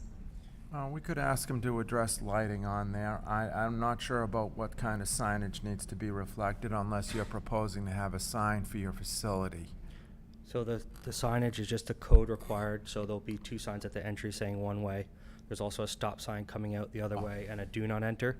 We will also have our own branding, but it's not out at the street. We'll propose to have it further back, I think, affixed to the actual structure with kind of our name and a telephone number. Okay. And is your plan to fill in the pool? We brought it up, to being honest, we brought it up at one, it's come up on, 2 of our board meetings now. So we hadn't actually pulled the trigger, but we're kind of actively working on getting pricing for that. I would say, I think, yes, it is definitely our intent. Certainly, if it's a condition of approval, we will. It's been suggested that way anyways. Paul? I mean, we can have them, put more detail on there. They could add a detail sheet. They could add a cover sheet. Just because it's in a residential area, Area, I'd right. like to see the lighting. I understand we've been through this before with the Dover Act, and I understand how that impacts things, but I still think, I wanna see how it's gonna impact the neighbors, so I would like to see the lighting at the very least. I would agree. It's a neighborhood, so. And maybe putting on the signage that way, it'll be part of the plan. Sure. You're already doing the right things, just a matter of showing it on the plan. We could have those located. I think we have had a preliminary discussion about having a light on the actual fixture itself, as well as 1 or 2 on the street side facing back in to keep the parking lot lit for safety. However, we don't want those shining at the neighbors, but we can certainly Right. identify Right. those on the drawings. So you'd want to show those in the drawings so it's clear that Sure. that's not the case. Yeah, the zoning, we have a 15-foot height requirement for lighting, and they've all got to be shoe boxes. And you can't shed light on any abutting properties. So I think that's what the board's driving at and said we're very used to seeing these things with site plans. Okay. So probably ought to have a discussion with yourself and Rem or whoever and said, okay, we've got to bulk the plans up a little bit. You know, you're gonna have to add an endorsement block on there, right? And Oh, that's right. yeah. and there's going to have to be a space for the decision to be printed. That's done on all site plans. So probably gonna have to pick this up a couple of sheets to get it ready for them to endorse. Okay. Just one small thing on the plan, you have on the right-hand side, you have scale 1 inch equals 0. 1 inch equals 0 feet. Right, it's just a typo. It's just a typo. Just a type typo, thing, but yeah. just to, if you're gonna The fix right things, you answer. might have to fix. Correct, to scale, yeah. 10, Good 20, catch. or 30. So what is, you said you have your main hall in Westwood, is that correct? That's correct, yep. And you have, this will be a off-site hall, kind of, and the the whole congregation wouldn't be attending here. It would only be a portion of the congregation. So what size crowds would you anticipate being here during your meeting times? Sure. So the size of the whole congregation is about 100, but we would never meet as a whole congregation in a subdivisional room. We would only meet in our main room in Westwood. Our average attendance size is probably around 25 to 30 people, and that's about 10 families. Sometimes we obviously don't get that full attendance. That would be full attendance. Is there any chance that, again, for 25 to 30 people, assuming you're saying they're 10 families, Yep. that you would need more than those 12 spaces? That's, yeah, I that mean, was you my know, thought. the math doesn't, I mean, that's a lot of assumptions that it's hard to prove. Sure. Yeah, it is. It is 10 families. I could give if it helped in any way, I could give a list of the names and numbers, but it is.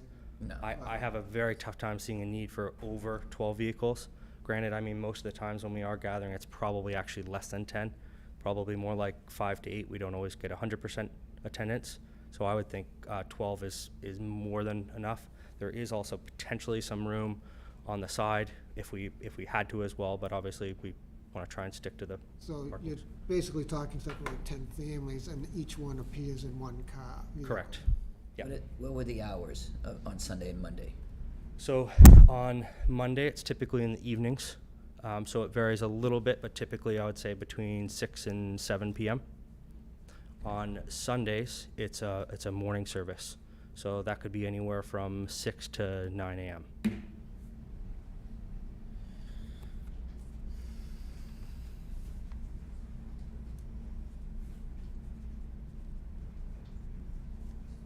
Not an issue, okay. You got the handicap spot.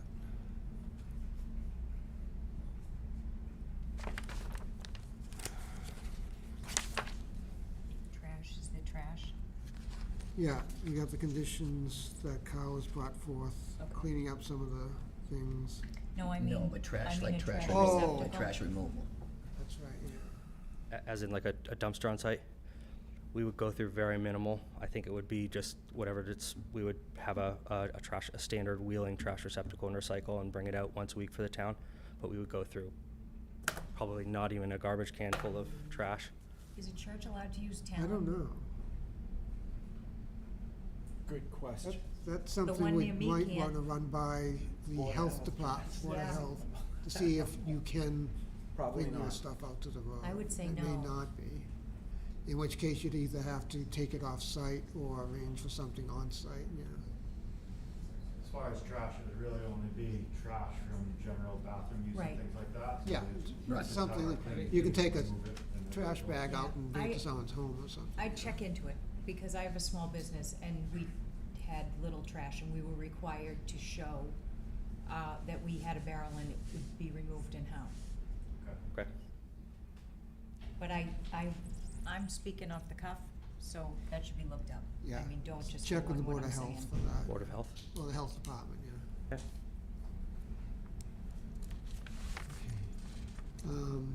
Kyle, you mentioned a swale potentially, that would be on the left side of this map, the Yes. north side, not south side, rather. Yeah, right beside, from the parking beside the garage. to keep any runoff from going into the neighboring lot. Okay. Well, the swale directs it there. What I'm talking about would be to the left rear of the lot is there's a depression there. If they put a little berm in there, it would retain water. Oh, I see. Retain stormwater and not let it run over to the neighbor as fast. Or at all. Is there any plan, you're showing a couple of sheds and concrete pad and a deck. Are any of those planned on being demolished, or? Actually, some of them actually partially have because they were falling down and a bit of a safety concern. There is one that's a slab there right now that part of it couldn't be removed. So, but yeah, the plan would be, I think, except for the one structure at the very back, most of them are actually already gone just due to safety concerns. You should probably have indicated on the plan then that to be demolished, for instance, so it's clear that they aren't staying there. Okay.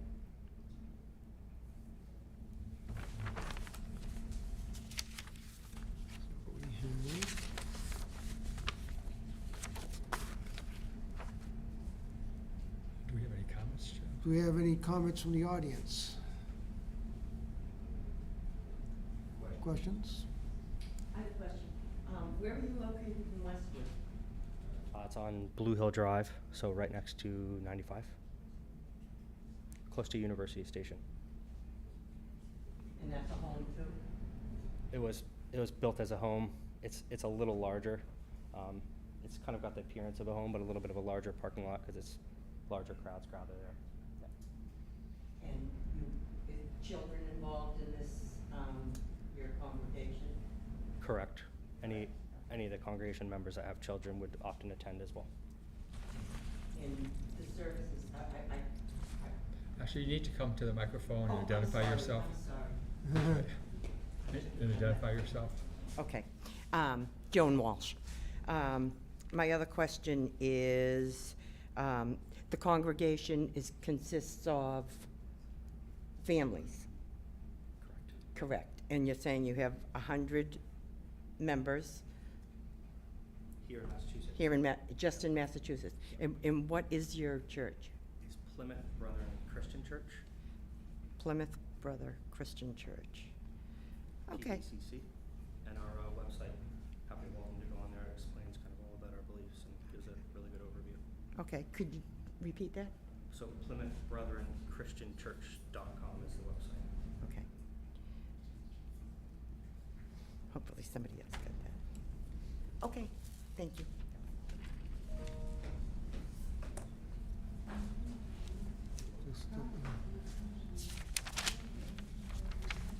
Good evening, Kevin Morley. I'm a resident. Just had a quick technical question. Carl, you were out at my property too. I know you said that the drainage will go away. I had an issue in the back where a lot of runoff was coming as a result of that development. I think it probably affects their property too.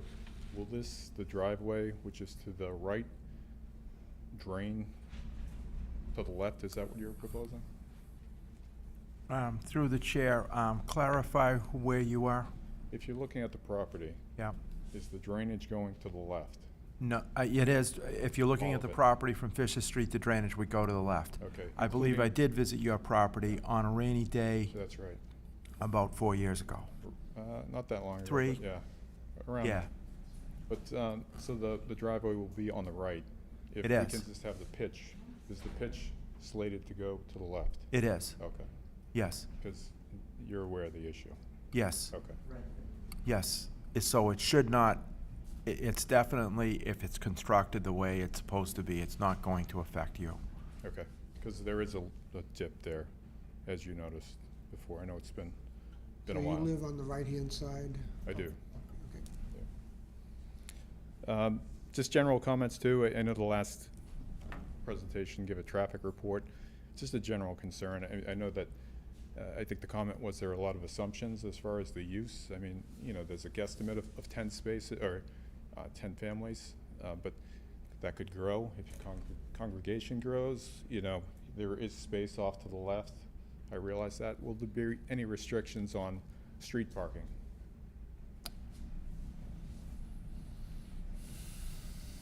Um, Or can there be? I mean, listen, I'm a churchgoer too. I mean, they hold fundraising events. It could be 2 days a week, but those are all assumptions too. I mean, could there be a circus there? Could there be bingo? You know, Well, we're sort anything like of that would guessing at the probably 2 days a week. Special permit, I would think. If they Well- if they would have a fair or something, they'd need a permit from the. Street parking is not restricted currently on Fisher Street. Right. I don't want to speak on behalf of the board, but I think all of us, you know, many of us do have young children as well. Mhm. We do not want to be parking on the street. I think that's why we input 12 parking spots, is because it's dangerous. Yeah. It is a busy street. Right. For what it's worth, you have my commitment that we're not going to be out there parking on the street. The intent would be utilize the parking lot, even if we had to fit a couple extra vehicles in non-parking spots. But Yeah. then again, we actually have probably about 20% spare capacity right now in parking spots. Yeah, I just see that as a concern because it is tight. The town approved a bike path. It gets used by a lot of families, a lot of, you know, children, you know, rollerblading, bicycling. Yeah. I think the Pan Mass Challenge goes down there as well, so, just, you know, any going out into the street, there was a major accident in front of that property, just a year ago. So that would be a concern that I would have as well. This last question I have is the signage necessary? That sort of makes it look commercial, you know, entrance only and exit only. That's sort of, you know, is that really necessary? I don't see any signage on these properties here like that. I mean, if it's only 10 families, you can tell them the first week, come in this way and go out that way. Yeah, I know I mean, I don't want to speak on behalf of the board. From our perspective, we don't necessarily need them. I think they were drawn in by the engineer as a code requirement for town local, but happily defer Yeah, to the town. I mean, these look nice. Yeah. I don't notice anything about So- these if you drive by. so- If you drive by the education facility down by Bubbling Brook where they built, those are big signs. That does look commercial to me. It I is. would prefer to I go wanna- this route if we had a choice. I want to caution some of this because the 20-foot wide entrances, that's plenty, you know, that's like a wide residential driveway, but it's suitable for one way. So, you know, if you're going to go into two-way, then they have to be wider. So I'm not sure I'm an advocate of deleting the directional signage. And there are other nonprofit buildings that have signs in their driveway. You know, that's not, doesn't mean it's commercial. Yeah, I would just, if that's a consideration, I would Yeah. prefer, I think most of the residents would prefer no signage like the ones illustrated here. Well, it can be done in such a nature as it doesn't stand out as much, as long as it's there. Yeah, I think we'd appreciate Easily that, visible, yeah. it doesn't have to be fluorescent orange or whatever, yeah. Understood. And the last comment, this was the lighting as well, if that can be We'd want to make sure reviewed. that's a standard, pretty much. The lighting has to stay on the site, yeah. Great. Okay, thank you.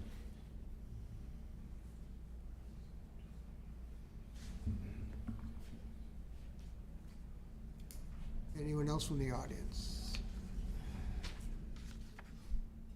Yes, hi, Daniel Geary, resident of Fisher Street. Is there any possible way that this meeting space would be used for other purposes? Do you ever rent out the hall for other reasons?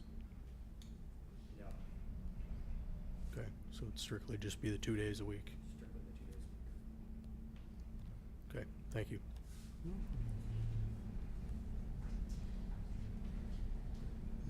Fence. I want to be clear, you know, we can't say how many days a week you can use the facility, you know, we're not trying, I don't think we're trying to get in the way of that. It's a church and, you know, that's, you know, that's up to the church what you want to do. If it's a safety issue, that's different, but as far as when your hours are, you know, so on. No, I was just trying to align expectations for. Yeah. You do want to note, though, there is that the bike lane is right in front of those driveways. That bike. Yeah, that's a safety Yeah. issue, yeah, and there's no, yeah, so, but as Carl said, there's no, parking is allowed on Fisher Street. On Fisher Street, but you can't park in front of that house, though, right, Carl? Right on the bike lane? Can you park right in front of the bike lane? You can't. Well, I just drove No, I by don't the think Fishers, so. I drove by the Aggie, and there were like 10 cars parked along the bike lane. I understand, but I mean, I have a Google view of the house Yeah, right yeah, here. Yeah, no, right? the bike lane's there. Yeah, but I mean, if they park out in the street. They're not supposed to park in the bike lane. Correct. Okay. But understand, I just drove by the Aggie, and there were like No. 10 cars parked in the bike lane. Well, that's the Different Aggie, issue. but I'm just saying, where would they park if they ever did go in? Shoulder. Shoulder. Yeah. I mean, they still have to follow the safety Sure. laws. Yeah, there's no, There's a few potential spots within the parking area that they could stick a couple more cars, yeah. You could probably restrict it as a condition.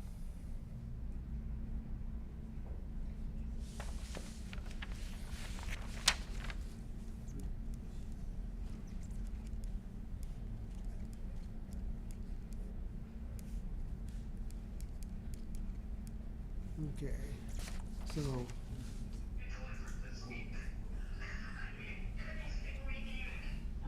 We haven't heard anything from fire yet, so we should. Keep it have- open. Huh? Keep it open. Yeah, we'll have to keep it open, because fire, you'll need to at least, they'll have to be satisfied that they can get the truck in and out, which doesn't look like it'll be an issue, but we need to have their okay on that. Something we would need to coordinate? I was just working with Marlon on some of this stuff in the background, but I think we did actually widen the one-way just a touch for the purpose of the fire truck. But typically, And that was at the recommendation. one of the plans, it shows that the truck can come in here, come out here, and it doesn't go across lines of traffic as it comes in and out of the driveway, so you're gonna need a plan showing that. Yes, you do coordinate that with them. Okay. Landscaping. Probably need oh, we have a locus map, okay. As it was mentioned, we'll need on the plan a place, the signature place on the plans.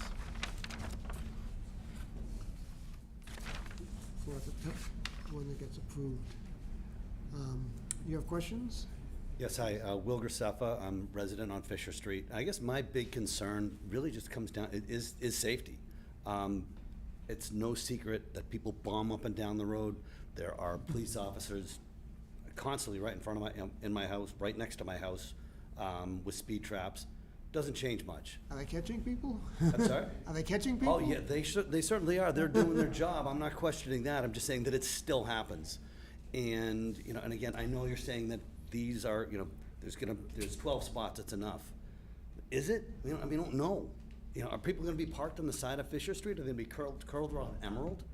It's a problem. What I've we got can kids. do Everybody has kids. potentially is put a condition in that, based on the occupancy, future occupancy, they may have to revisit this to add additional parking spaces. Right now, it's meeting their plans for what they need with a little bit of leeway. So if, for some reason, their congregation size for this location increases, we can condition that they would have to then come back and increase the amount of parking I available. don't mean to be rude, but this is, it's not consistent with a residential parking, or residential area. You're going Sure. from, you're talking about a 12, 13 parking spaces, now you wanna add more? I don't know, it's not consistent with the rest of, the structures. Valid point. I think the restriction though would be to not park on the street, not telling them they have to get Well- more spaces. Well, no, but if there are requirements for so many parking spaces for a particular use, if their use increases beyond what they've planned at this point, then they may have to come back to allow an expansion of their side parking or something. Or we're just restricting, it'd be up to them what they do. Yeah, at the moment, they're showing enough parking spaces to qualify for the use they're proposing. But if the proposed use changes in the future, then something can be addressed. So if I could just make one comment, so that the way our church works, if our congregation expands, our main hall in Westwood would have to expand. But the type of meetings that we have there, would only be limited to that amount of meetings. So if our congregation expanded, we would then seek another location. We wouldn't expand the size of that. Okay. Because we are taking community and things there that wouldn't make sense. Okay. The way it doesn't make sense to have a large gathering. I mean, that makes sense, I hear what you're saying, but I guess my question is, it's a big day, and whatever that may be, and are you turning, the parking lot's filled? Are you turning cars away? Are they parking on Fisher? Are they curling around Emerald? Are they coming across to my street, right near T-Trol? I mean, you can't guarantee that there's not gonna be overfill. Or do you cap it? I mean, can that be a condition? They're saying that if you're filled, I doubt that. I mean, as a citizen, that's not really fair to your churchgoers, but as a resident of the area, it's not fair to me or anybody else. We 100% want to be respectful, and we're residents as well, actually live a few blocks away on Okay. Brook. I think that we, Can I take that one? My name's Courtney Locke. I live on North Street, which is the extension of Fisher. And I certainly second your comments about safety on the street. We've never had small kids there, but cars do move very quickly. We live through the fest parking 2 or 3 times a year, so I do understand your concerns. The one thing I would say that would possibly mitigate this is we don't have raffles or bingo dinners, or if there was a big congregation, it would be at the main hall in Westwood, which has 30 or 40 or 50 parking spaces. It wouldn't be at the little subdivisional hall. That's just for our prayer meetings and our Wednesday morning meeting. That's all I have to say. I mean, I guess my concerns just stand in terms of, I know this is now, what's gonna be 6 months, what's gonna be a year, and basically keeping the appearance consistent with the rest of the neighborhood. Yes, and Thank you. you're welcome. Hey, Carl, Yes. in a case like this where parking spaces and they're coming in towards a building because now it's considered a church, ballards are needed? No, I mean, a church is allowed in all of our zones by right. but if the ballards are those cement, It's what? those ballards Those are things at the those post to make poles, sure the because cars you go got through more into cars the coming, more building. frequency coming towards a house, right? So, that's a good question. I'm not sure about bollards, but possibly It might- curb stops. None of our regulations have ever dealt with that, all No. right? Some provide them, some don't. But a curb stop in the area where the building is, That's I could see reasonable. that. I don't know about the bollards. That's fine. I mean, you could, there's nothing stopping you from putting bollards there. I don't know enough either, so I'm just asking, like, what is the proper? That's a good Yeah, question. because you think safety, right? 'Cause you're gonna have Right. somebody,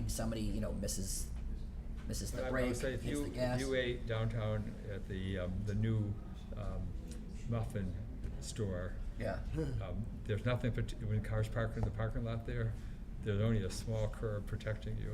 That one didn't come through me, so I can't help you on that one. No, but I just, but it's probably not as, it would have to be up to the building inspector, I think, to. Was that a building inspector? I mean, Call. bollards on a heavy lift. I mean, to ask for them there, I mean, I'd say, okay, in the area where they're parking. Yeah, Parking lots abuts 4 the and building 5 and or whatnot. something. You know, out of an abundance of I just think caution. safety, Yeah. right? It's, All right. again, you have a house, you knock that house down, does it take the garage with them? That's Yeah. all, you gotta think. Yeah, I mean, it's a safety thing. Yeah, you're and raising. unfortunately, you hear about cars going into houses all the time All the nowadays. time, right, yeah. exactly, We Not don't know we intended, don't but know it has the age of the it's happening. congregation, sounds young, but I mean, again, there's a lot of assumptions here that we don't know, and we can't police it, we can't, so it's just you don't know. Somebody goes into that driveway, hot, takes out the garage, takes out the house. I mean, Right, like I said, there's a lot of commercial establishments that have the same situation. We wanna make sure we're dealing with a church, in the same way we would deal with anything else. Yeah. Sorry? Hi, Tom Szynski, I live on T-Roll Drive. My biggest concern is, they say, Sunday 9 to 6, Monday 7 to 6, but that can change. They could change it to 4 nights a week, 5 nights a week, added traffic. It's, once they're established in that, there's no rules and regulations on how many times they can have meetings. They could switch it to 7 days a week if they wanted to, and then once it's established, we couldn't do anything about it. And, I mean, most of these people bought in a residential neighborhood, wanting to be in a residential neighborhood, not looking at a 12-car parking garage, parking lot with, cars parking on their street. They say only 2 days a week, but once it's up and running, what if they say 4 days a week? What if they say 5 days a week? Then you have no control. That's just a big concern of mine. Everyone says 2 times a week, only a couple hours, but once it's there, they're pretty much free reign.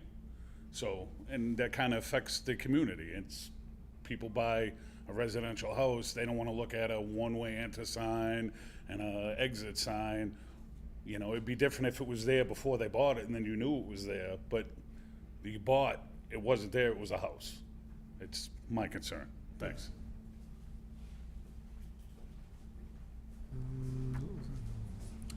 I have a question concerning your map for a second. Between the house and the 3 side lots, there references a 6-inch bituminous concrete berm. Is that just the rim against the, along the side of the driveway? This here? Yeah, that would be to direct the runoff, because it slopes this way, so any of the runoff would hit that berm and then go out this swale here.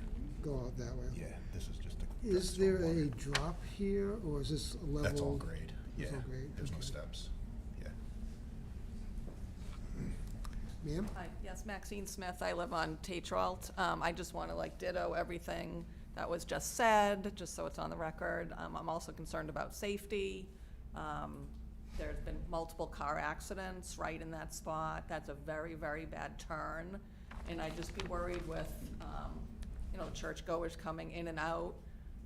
2 days, could be more, like we're saying. There's no control over how many days it's going to actually be. That it just makes that an even more dangerous spot. For me, it's very personal. 5 years ago, my father got in a head-on collision right there on that corner, right in front of Tatralt, and this is where the house is, and this is where you're talking about. And I'm also concerned about parking on Tatralt, parking on Fisher. You say, oh no, we're not going to, but that could change, and there's really, once this is established and approved, we're out of luck, and just safety is gonna be compromised for everybody.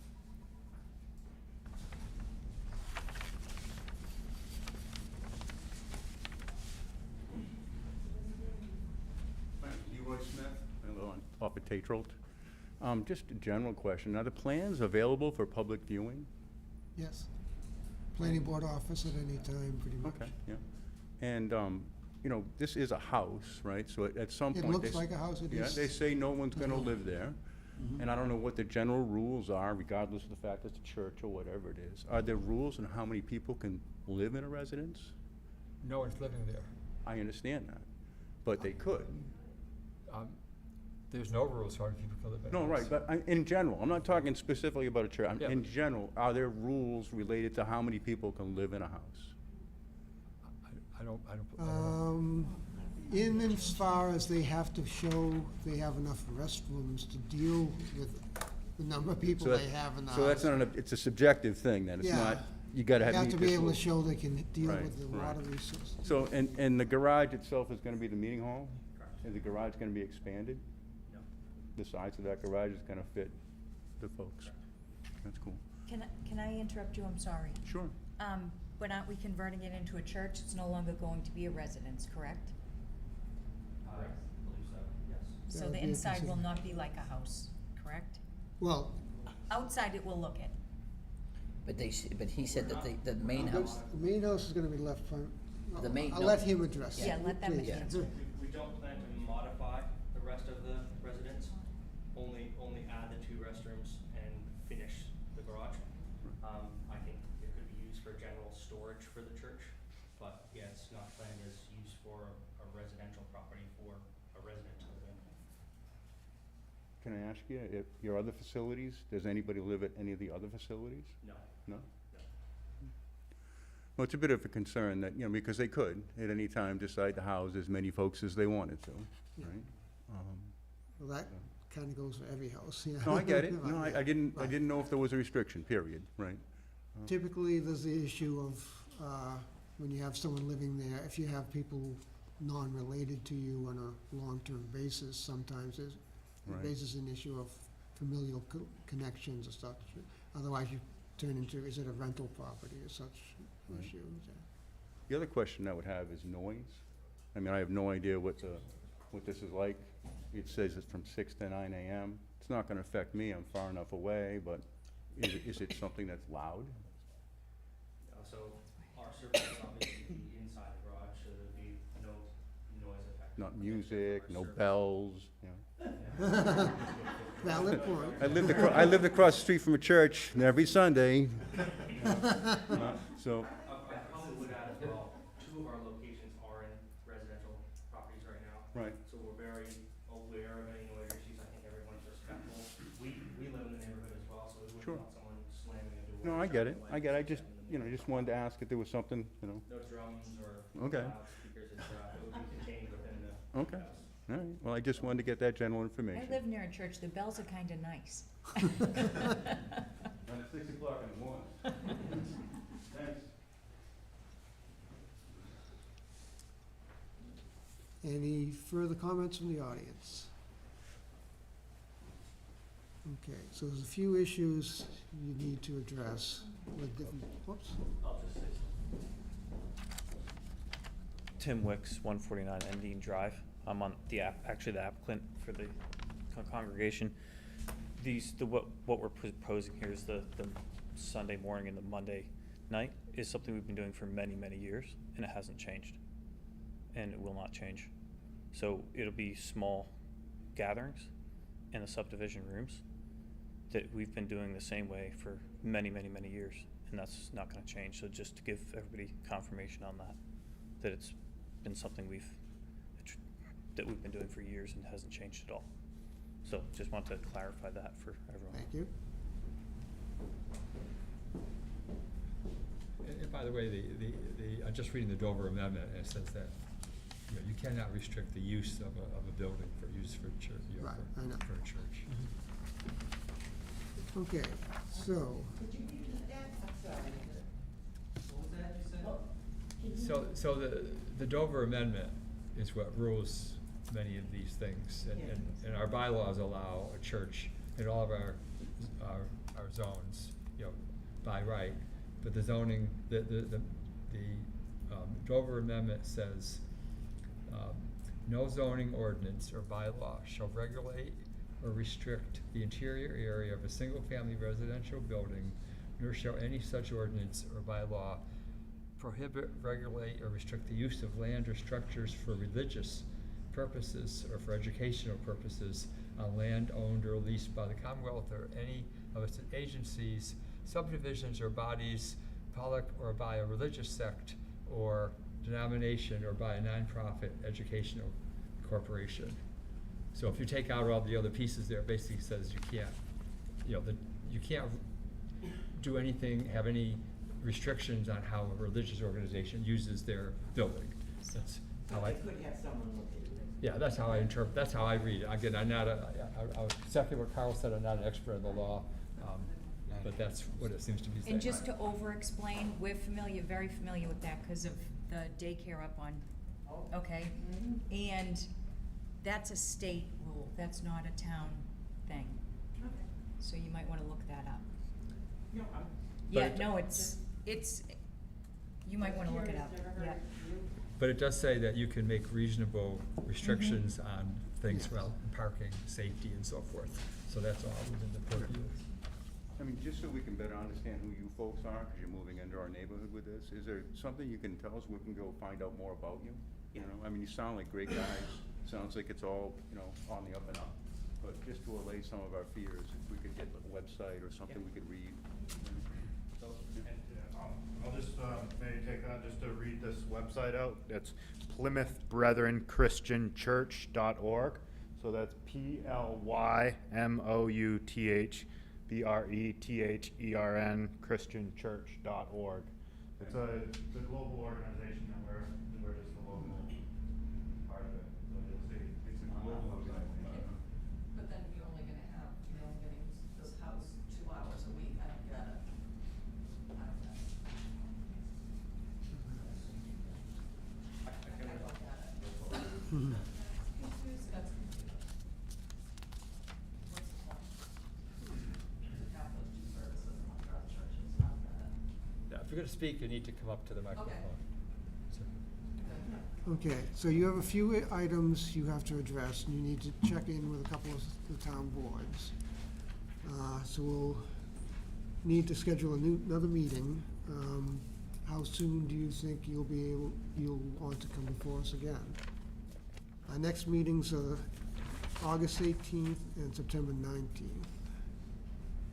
August 15th. 15th, that's what I said, didn't you? I'd like to think we could have the points addressed, the engineering points addressed, incorporate the lighting on the drawings, provide further detail on the signage. I think we could get the drawings beef up to a level where they'd be acceptable by the next hearing, approximately 1 month from now. Now, you have to have them to us 2 weeks in advance of that date. Okay. So we have time to review them. That still will work? Sure, we'll target that, yeah. And we need an extension, Kate, is that correct? So we need an extension from you then through the end of August, and then we'll continue it until the August. Excuse me, could we go through the end of September just in case that doesn't work for them? Well, never mind, all right, do the Well, August, you do the could, August one. you could extend it to the end of September to give yourself a little more leeway. If you can't make it, then you'll have that extension in place. Right. We'll be in communication if that works, if we. No, it has to be Okay. voted by the board. You're just giving us the extension, it doesn't mean it'll go that long. Right. We'll still schedule you for the other one, but, so, per the applicant's request, we'll extend the period until September 30th. So I make a motion to that effect. Do I have a second? Second. All approve? All Aye. all in favor? Aye. I was an aye, by the way. Okay. Aye. And Aye. we'll continue this to August 15th at 7:10. Nope. 15 or? You got something else then? 7:20, I do. Okay, 7:20 then. August 15? August 15th, yeah. Thank you.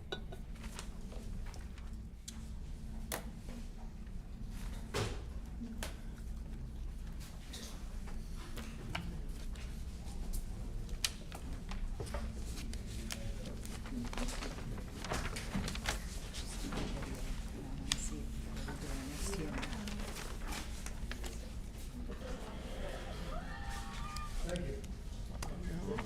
Thanks for coming. It's good to hear the neighbors. It's always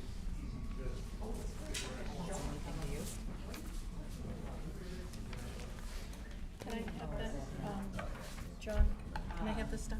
Please? Thank you. Do you have any letters?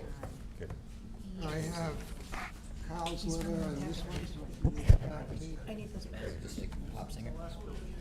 Thank you. Have a good night. Thank you.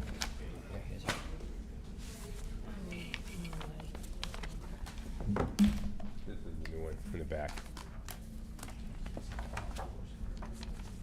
John, this is both the special permit and the site plan. Yeah. And we only received comments back from Board of Health and from Kyle, so they can present, but we will need to continue to get comments back. Yeah.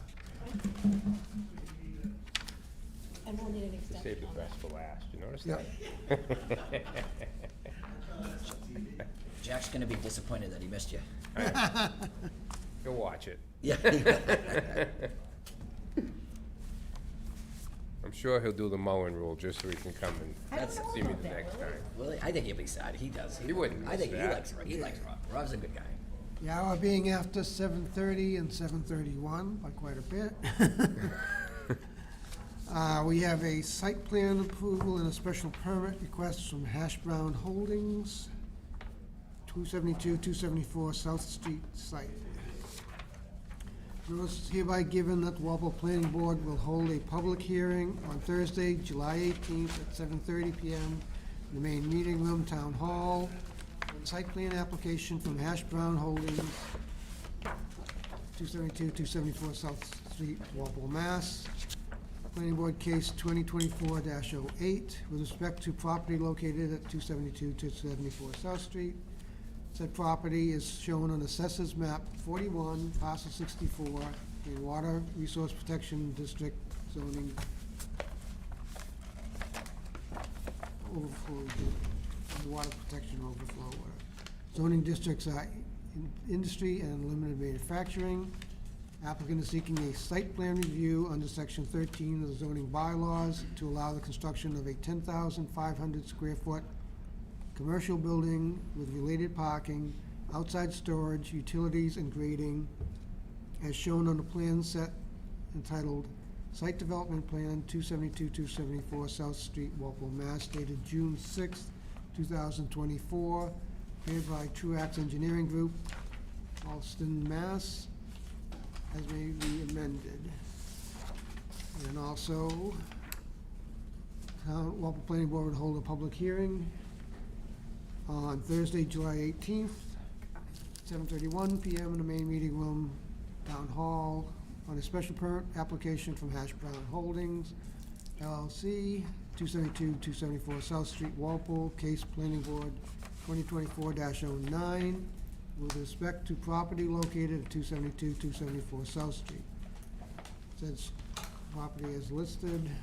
The applicant is seeking a special permit under section 12 of the zoning bylaws, Water Resource Protection Overlay District, for a non-residential use that will render more than 15% of the lot impervious.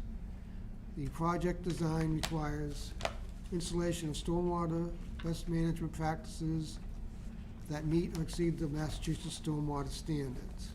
Proper treatment of stormwater recharge systems will be constructed to mitigate the improvements as shown on the plans entitled Site Development Plan 272, 274 South Street, Walpole, Mass, prepared by Truax Engineering Group, Holliston, Mass. Okay. Is this my new stuff here? Yes. Mr. Truax. Sure. Representing the applicant, Rob Truax, Truax Engineering Group. So this is a site located at 272, 274 South Street. As you may know and recall, we came before you Not too a year long. and a half ago for site plan approval. And we're still on, actually, we haven't even closed that out yet. We're still finishing up some of the odds and ends on that site plan approval to build the 10,000 square foot building next to the existing building. So that project's gone well. Mr. Brown's very happy with the success, and the building's full of tenants. The site's been constructed, the retaining walls are in, the new building. The only thing, it's some minor things. I think Carl just actually made some comments about some of the things that need to be done just to tidy that up. And the other thing is we just need to do some parking lot striping. The pavement's all down. So what he'd like to do now is, it's gone so well, that he'd like to put a third building on the site, and that would be this location to the rear. If you recall, in the old site plan, we actually were proposing to move the storage bins to the back, right along this line of this proposed Yes. building. And that area would have been paved, and it would have been storage bins, and now what we'd like to do is put in I guess it's a third building on the site. And this building will be exactly the same as the one he just constructed. Same size, same footprint, same facades. We did provide some additional drainage on the site for this new building. We're really not increase in the runoff because we're putting it in an area that was already proposed to be paved anyway. But with that, because it's a building and we have the ability to just put recharge in the ground, we did some soil testing. Carl witnessed it in the front of the building, the proposed building. So we're gonna collect the roof runoff and recharge that into an underground system. We sized that to handle up to the 100-year storm event. So we do provide additional recharge on the site. It's oversized and providing more recharge than is probably necessary, but I think it's a good thing because we are in the aquifer. So there's not a lot of change to the project site overall. We still have access coming in down here. This was the new access that went in, if you recall. Originally, we had an access point in the middle here. And this has actually worked out quite well. Site distance-wise, vehicles going in and out of the site. And we still have maintained this access as well. This is now over across from Oak Street, so that's still in place. I believe they just finished up the landscaping this year on the site out front. They've taken down some of the significant trees, and I think there were some out there that were site distance issues, so those have come down on South Street. And I think there's some area there that's actually for the future for a sidewalk possibly. So Mr. Brown's been working with town engineer on improvements along the streetscape. So we did go before the Conservation Commission to update the order of conditions we have on the site. You know, it's still active. So we did amend that order. They have approved this new application. So we went before them a few weeks ago. So that's in place now. And really I mean, other than the water and sewer, which we're gonna bring the water and sewer in. We do have sewer on the site, but we don't have water. We'd have to go into the street and tap into the existing water for fire and domestic service. And other than that, it's pretty straightforward. I did receive Carl's comments today, looked over them briefly. Don't see anything major in there that we can't accommodate. I am meeting with Carl next week. I was gonna kinda see if I could piggyback this on that meeting, and we could just walk through these pretty quick. So, I don't know if you've had any comments from other departments, like fire, police, or anyone. I was hoping fire would've chimed in. We did give an access You route. haven't heard anything from fire? Not yet. No. No, okay, 'cause we did provide a plan showing that, 'cause on the old Yeah, that's plan, what I if you thought. recall. Would that new building interfere with we that had that turn? move that came around. Yeah. So we did continue that, and I did show the fire truck going around the site on one of the sheets. So he would have that. Maybe that's why he didn't comment. So, I think other than that, it's pretty straightforward. We don't anticipate any increase of like tenants on the site, because right now what Ian's doing, he's renting the outdoor space. So those people he's gonna remove them temporarily while he builds the building, and then they're gonna take indoor space, same people. So he doesn't anticipate more people on the site or traffic-wise or things like that, because he's just gonna take the people that are there that are storing outdoors and put them indoors. So there's enough parking right now for, Yeah. there's no problem. Yeah, everything's, there's, you know, the fence company has their outside storage here. There's all tandem vehicles parked over here, trailers, et cetera. There's some along this side as well. Those are mostly Ian Brown's vehicles are on that side, Brown Landscaping. It seems to work pretty well. And then this building will go up, and some of those people are gonna go inside the building. So, that's pretty much it. Pretty straightforward, other than that, I think. My comments so far from the Board of Health, letter dated 7/17/2024. Board of Health at its July 16th, 2024 meeting voted unanimously that they reiterate comments made at the November 16th, 2021 Board of Health meeting. It stated that the Board of Health approves the plan. Board would also like to remind the applicant to register any applicable toxic and hazardous waste with the Health Department. Correct. And other comments are from Carl. Would you like to? Yes, Mr. Chair, I delivered comments dated July 16th. First of all, I agree with Mr. Truax's recap, overview of the site. The first bank of comments, as usual, I'm not gonna go through every one of them, I'll paraphrase them. The first bank of comments points out and said we want some things to either be done that weren't done from the original site, and some things shown on the plan, some as-built detail put on the plan that isn't on there now, also from the original site. We move along, I did note on the application that there was a little piece missing on hazardous waste. There's focus on this because, of course, it's in the aquifer. We also note that it needs a lighting plan. And then we go on to, go sheet by sheet comment about some detailed benchmarks and some things that need to be on the existing condition plan. Whether there needs to be handicap space. Right now, the last approved drawing showed 3 handicap spaces along the front of the, what I refer to as number 272. And they're not striped right now and not signed, but there's a possibility, I don't know if the building, if they're gonna want one out at the rear building and make one full van accessible or whatever. That's really theirs, that's under the building code and whatnot, but we usually show these things on the plans. Anyway, that's our comment. And then we also recognize that there's gotta be a little more detail on the fire service. There'll be a meter pit on the domestic service for this thing, because it's over 100 feet. So we've got those type of detail, and there's some spot grading back there. I think there's a high point in front of that building like there was. Well, I'm not sure there was one on the original building, but anyway, we need a little more spot grading to make sure the grades are set. And I want to point out that the original construction was done very well, and there's nothing wrong here. Everything is pretty much the way it was supposed to be.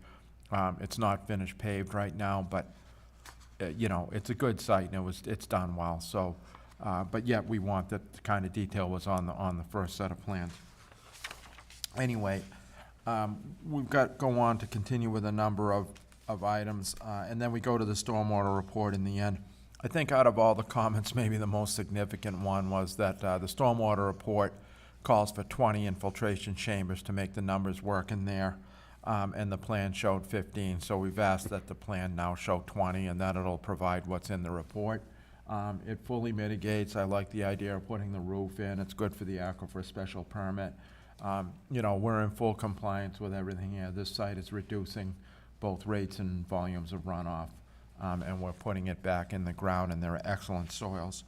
And really, the rest of the comments in the stormwater report are really editing to make the report a little bit clearer. There's one summary table in there that looks like it has a few mislabeled numbers on it, and really that's, and at the end, I notice, and this is typical of any aquifer permit, provide a list of chemicals to be stored in the building if greater than household quantity, and if there are, then there's gotta be provisions to store them safely. Yeah, I think we have that list, because we gave it to you last time. We'll just give it to you again. Just repeat that list. Right. As far as traffic issues go, I mean, there was, the first plan showed good sight distances on both driveways.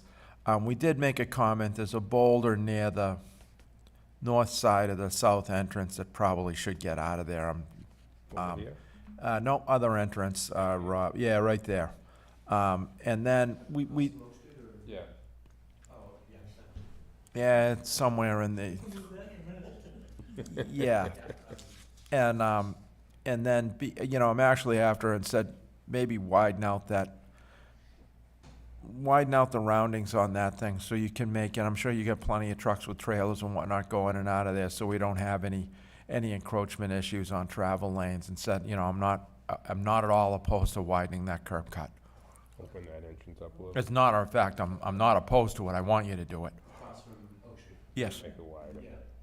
Yep, the other one seems to work fine, and we analyzed that to death on the first one, so maybe a little more focus on this, because you're probably gonna have this garage, I don't know, maybe they'll use both of them, whatever it is. It'll go whichever way it goes, but it's a good because you moved the fence up there, but this time that was called for in the original plan. So the original plan, opposite Oak Street, the original plan, They had to move the fence and the gate back and actually Down widen here. that area, so that's wider than it was. They did what they were supposed to do on that. But it's just the roundings out on the street. I'm after a little bit more rounding, to make sure they can make those turns Trailers and comfortably. such. Yeah, that's fine.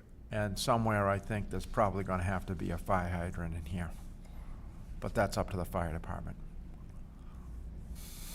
Oh, on the site, probably. even though they're all sprinkled?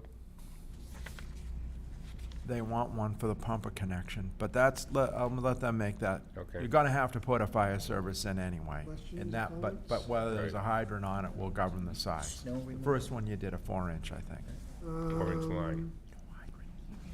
Yeah, these plans are not the best, John.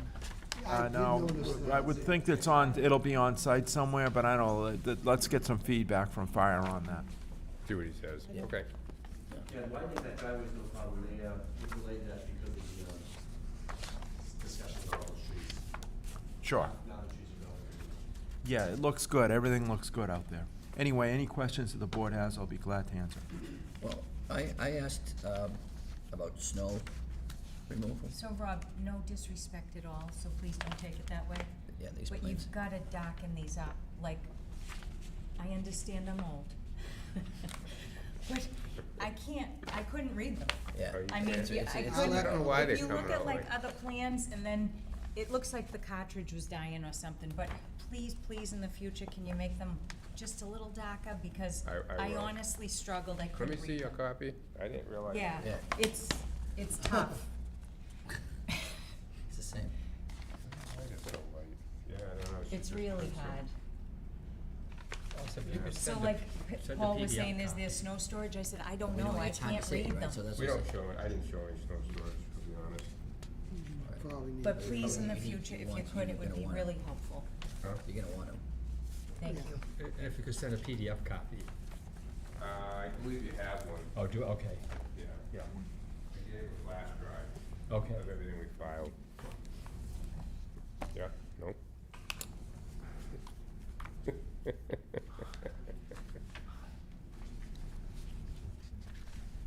I can email them too, to whoever. I don't have all your email addresses, so. What? I'll send them to you. I wasn't there for the filing, so I think the flash drive disappeared. Like flash drives? No?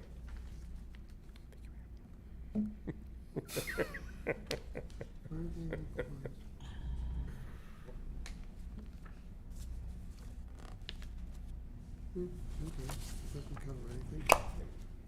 Katie, any comments? I don't have any comments, because I really honestly couldn't review them. So, yeah. Bill? Yeah, I just want to echo the hazardous waste that Carl mentioned, because it's Yeah. not on the, you know. We, in the last application, we gave you a letter with all the materials on the site. We'll just reproduce that letter, because nothing's gonna change. Yeah. And the other thing I noticed was also the handicap spot. I don't know if you needed it out, but, so are there like, there are bay doors on that new There's building? bay doors on this one. With a regular door for each one? A garage door, there'll be what, Gotcha. 5 bays? How many bays are in this one? 7 bays. There's 7 bays? So it would be 7 garage doors, 14 by 14, and a pedestrian door for each unit. Yeah, so Carl said just, finding out whether there needs to be a handicapped accessible Yeah, we can spot. provide one anywhere back there. We can create one. But Otherwise, you said it's pretty close to the other project, Right. and that all went very well, so.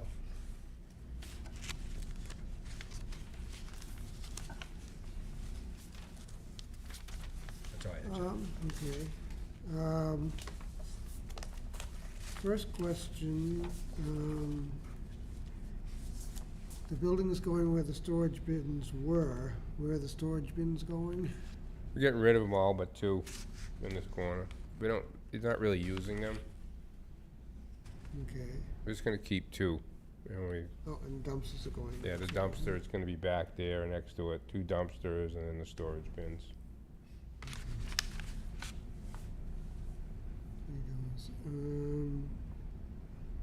Will there be any office space in the new building, restrooms and such, or? So, no offices. The other one had 6 bays and an office up and down. This is gonna be 7 bays, no office, so it'll just be span building. Each unit will have a bathroom. Each unit will have a bathroom, okay. So, yeah, so obviously. Yeah, each is 7,500, so it'll be sprinklers as well. Yeah, so you'll need the water and sewer connection back there, yeah. For any toilet stuff, okay. Utilities be underground or above ground to the new building? That should be underground.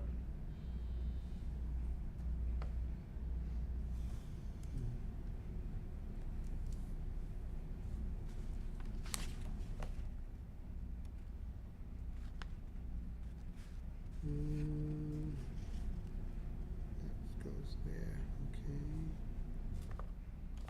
That is all set. And that area is already designed for a paved area? It would have been, under the old plan, we were gonna move the bins back, so that's, so it really, So the bins were gonna you're not get, increasing any paved areas from the old plan? No. Everything's the same, yeah. Okay. And, and that's why conservation was pretty amenable to it, because it was already an area we were not gonna really doing pave anything and. you haven't already gotten approval for?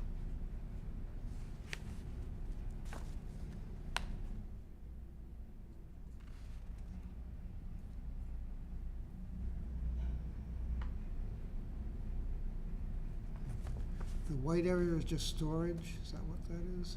This is gravel. So the hatch, this shaded area that's dark, that's all pavement. Yeah. And then this area here is gravel and this is gravel. And right now, this is, there's a fence company leases space, so all their materials are sitting in this area right here. And then these are all like trailer parks and trucks and then the same over here, he parks everything over here as well. And there's stuff parked inside. There's vehicles inside the buildings too.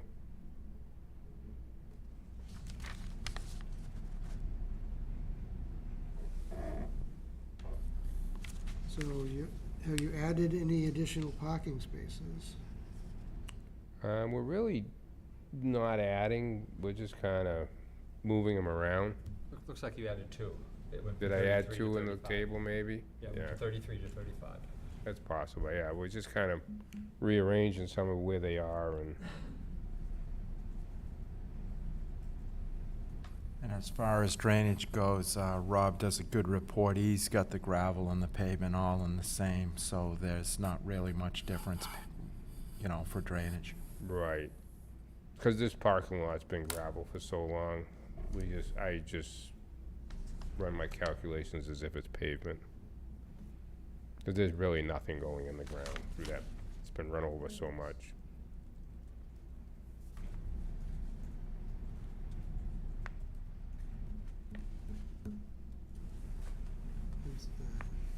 And the roof runoff is all being captured? The what? The roof runoff? Yes. All captured.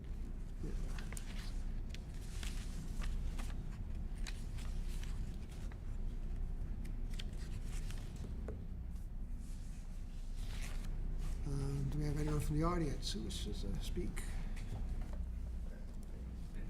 Good evening, I'm Steve Dion. I am in a butter. I guess what Kyle mentioned earlier about the sidewalk, we would greatly appreciate if a sidewalk was part of this plan. I have a young daughter she's a dog walker, and South Street is a tough street to walk, especially through that section there. It's very narrow. Especially with the police department down the street now. Exactly. So, I mean, a sidewalk, I think, would be a great addition, and, leading into the town forest, I know a lot of residents would get great use out of it, and it would just make the area very safe. And good job on this. I mean, they've been a great neighbor. I mean, I live pretty close to the project. The place looks great. It's always clean. The landscaping looks nice. I know they're doing a little bit of improvement by removing trees and whatnot, so these guys are good. So, but yeah, the residents would greatly appreciate a sidewalk. So thank you. Oh, there's-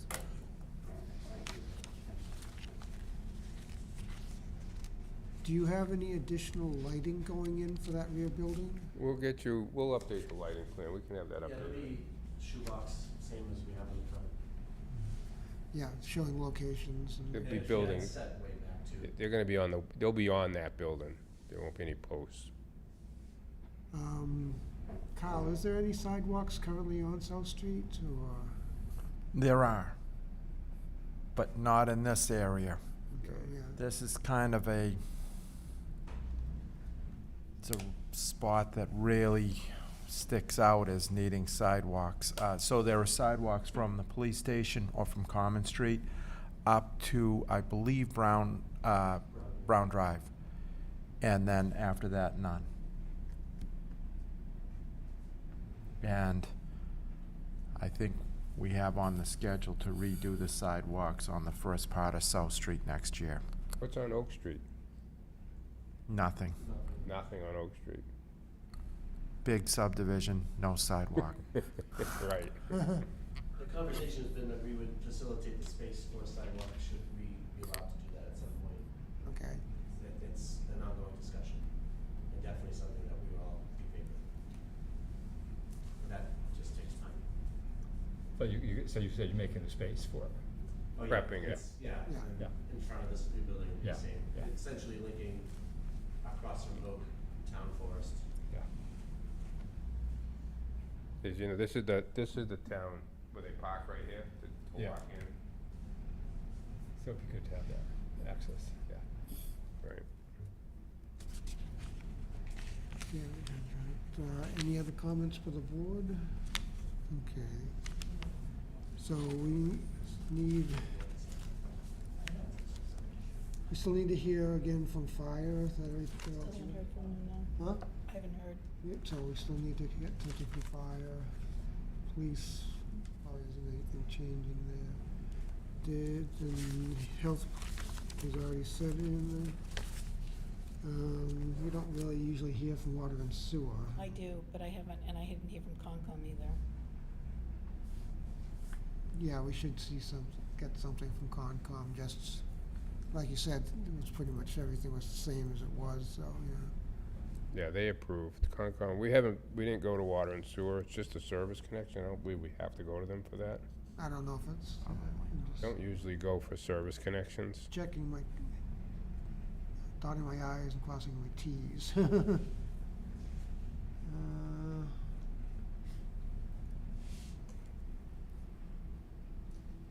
So we just need a few more things, I guess.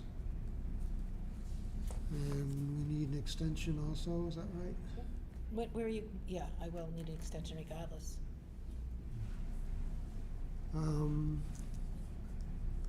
You wanna touch base with those other departments then and get back to us for what, next month? Well, we're gonna go to the next meeting. So should have time for everyone to get back to you. I mean, I'll make the revisions for Carl's comments, get that back to you. Like I said, I'm meeting with Carl on Tuesday for another project, so I'm gonna piggyback this one on him. We'll just go through the comments real quick, and then I'll get some revisions done. Okay,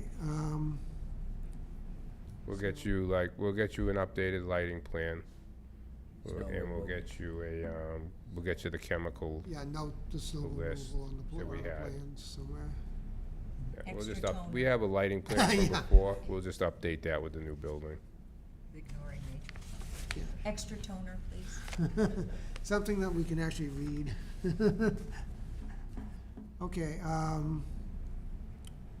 so, We're for not the getting new applicants. plans, right? Huh? We're not getting new plans, You'll get a new plan. okay? Just, No, you don't want one? yeah, I just wanna make sure we have time to send it out. So you need at least 2 weeks before the meeting, right? So what are you meeting? So that's August We are 1st. meeting August 15th. So I have 2 weeks to get it to you. Okay. Nothing major being added. Otherwise, when do you meet after that? September 19th, 19th? September. Yeah, let's do the 15th, right? Yeah. He wants to order the building. So if we could have an extension through the end of September, and then we'll continue to You need an August. extension? Yeah. Why, how many, don't you get a whole bunch of time? Nope, I have until, I think it's the 15th. of August. August 15th? Yes, but I can't do it that way. Okay, we'll give you an extension of time. Yeah, I didn't know you were running out. How much time do you get? 65 days. Oh, that's right. It's not like a subdivision. That's right. They get 65 days to review it and from the time we submitted it. So she'll need it. September. No, we're gonna have the meeting August 15th. We'll have the meeting in but She needs August. extra time to write the decision. Our time runs out on August 15th. So we're gonna extend her till September to write the decision. Just to give you a little extra leeway, but we'll get you set up for the August. When do you want it till, Kate? September? I can either go 9:30 or 8:31, whichever. No, when do you He's want the asking what extension date. to? Either 8:31 or 9:30. No, not time. What date does he No, want? 8/31 being August 31st? Yeah. Okay. For the extension. Yeah, okay, so, Can I email you that? As long as they vote it tonight. okay, so as requested by the applicant, we have a motion to extend the end date to August 31st, 2024 for both site plan and special permit. Do I have a second? Second?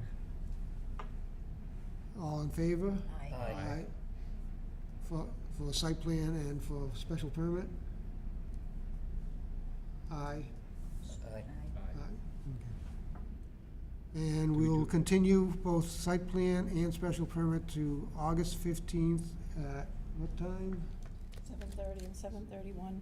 Okay.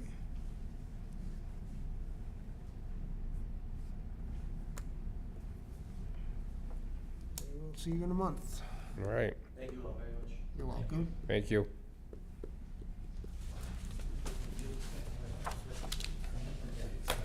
So West Street on that night too? No. It is, isn't it? No, they're in September. Oh, they are? Street- I am in a butter to that project. They're in September. They're coming back in September. Are you gonna get up and speak? I'll tell you what though, that statement about the traffic, 6 minutes to get to the stop sign, that is so accurate. Remember that this morning? It's usually backed up to the bridge, right Yeah. to the bridge, and it's about 6 minutes. Thank you. That's pretty accurate. I'm sitting there going, she's not wrong. Okay, we still have, what, Drumhead Way Bond acceptance? All the deliveries to that site, everything that comes down. Just to explain on this one, You can't get in yet. Johnny Welsh brought it in. We said it at the last meeting, he brought in the tripartite. And at the time, I questioned whether that was an original, and he said yes. I've seen trucks going. I talked to him again today, and I said that I feel it's an original that was scanned, but it's not the actual original. If you want this, that's what he gave me, so. And do we need the original? Yeah. So it's I not mean, the original. it has to go on we need. file with the town, with the. The one that's what, up at the other end? Main and I Spring. felt bad, That's but not an original. They're gonna have, that's As long as they copy. pretty legit, actually. So what I do we haven't seen their continue? site plan, they moving the crosswalk?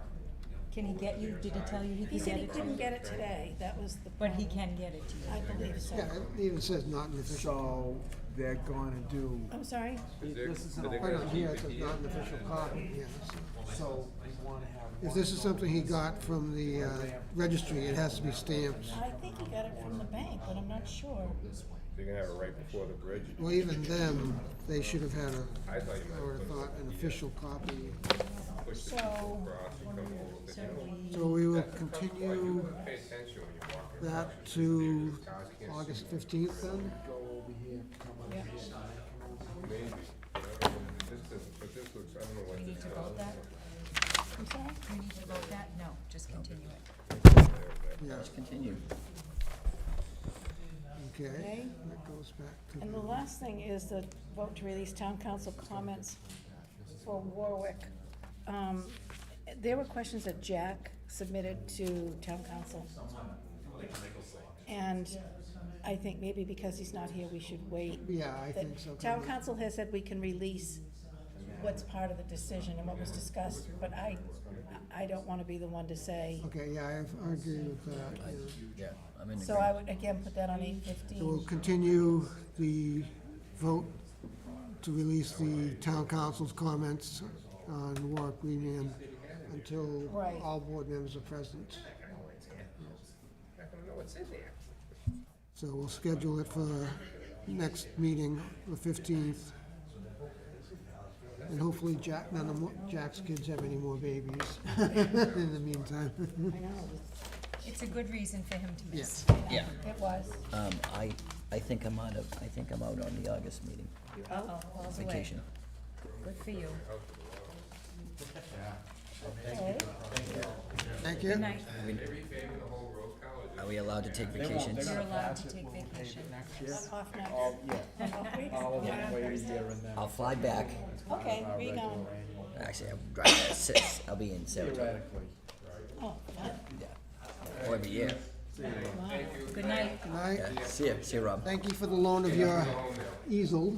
And honest to God, you know what it is? Because August 1st falls on that first goddamn Thursday. Motion to That's the adjourn? problem. That's That the screwed me problem. I know up. exactly what it I is. have a motion to Because normally I adjourn. would Do I have a have second? Do you wanna do the minutes? Second. Oh, yep, stop, yeah, Do you wanna do the minutes? the minutes. That's it. We have the minutes. Oh, minutes. Except Hold it June 6th. We have minutes from June 6th and June 20th. I know I have a comment on the June 20th one. At the end of the June 20th minutes, you have, something was approved 500, we only had 4 people there, so Well, that wasn't possible. I will change that. I assume Jack did watched. vote. Does that count? No. No. You were actually commenting. I was texting. Does anyone else have any comments on either of the 2 minutes? Okay. No. Vote to approve the minutes of June 6th and June 20th as with commented And for we this do them- meeting. Can we do them separately, because I'm going to abstain on the Okay. 20th? For the motion to approve the minutes of June 6th, 2024. I second.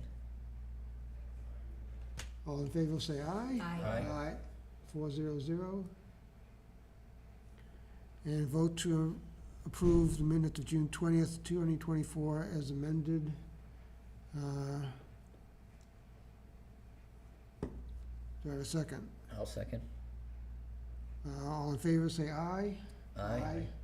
Abstain. 401. 4-0. Or 301. Now, motion Okay. to adjourn. Second. All in favor, say aye. Aye. Aye. Aye. And we're done. That's a wrap. Good night.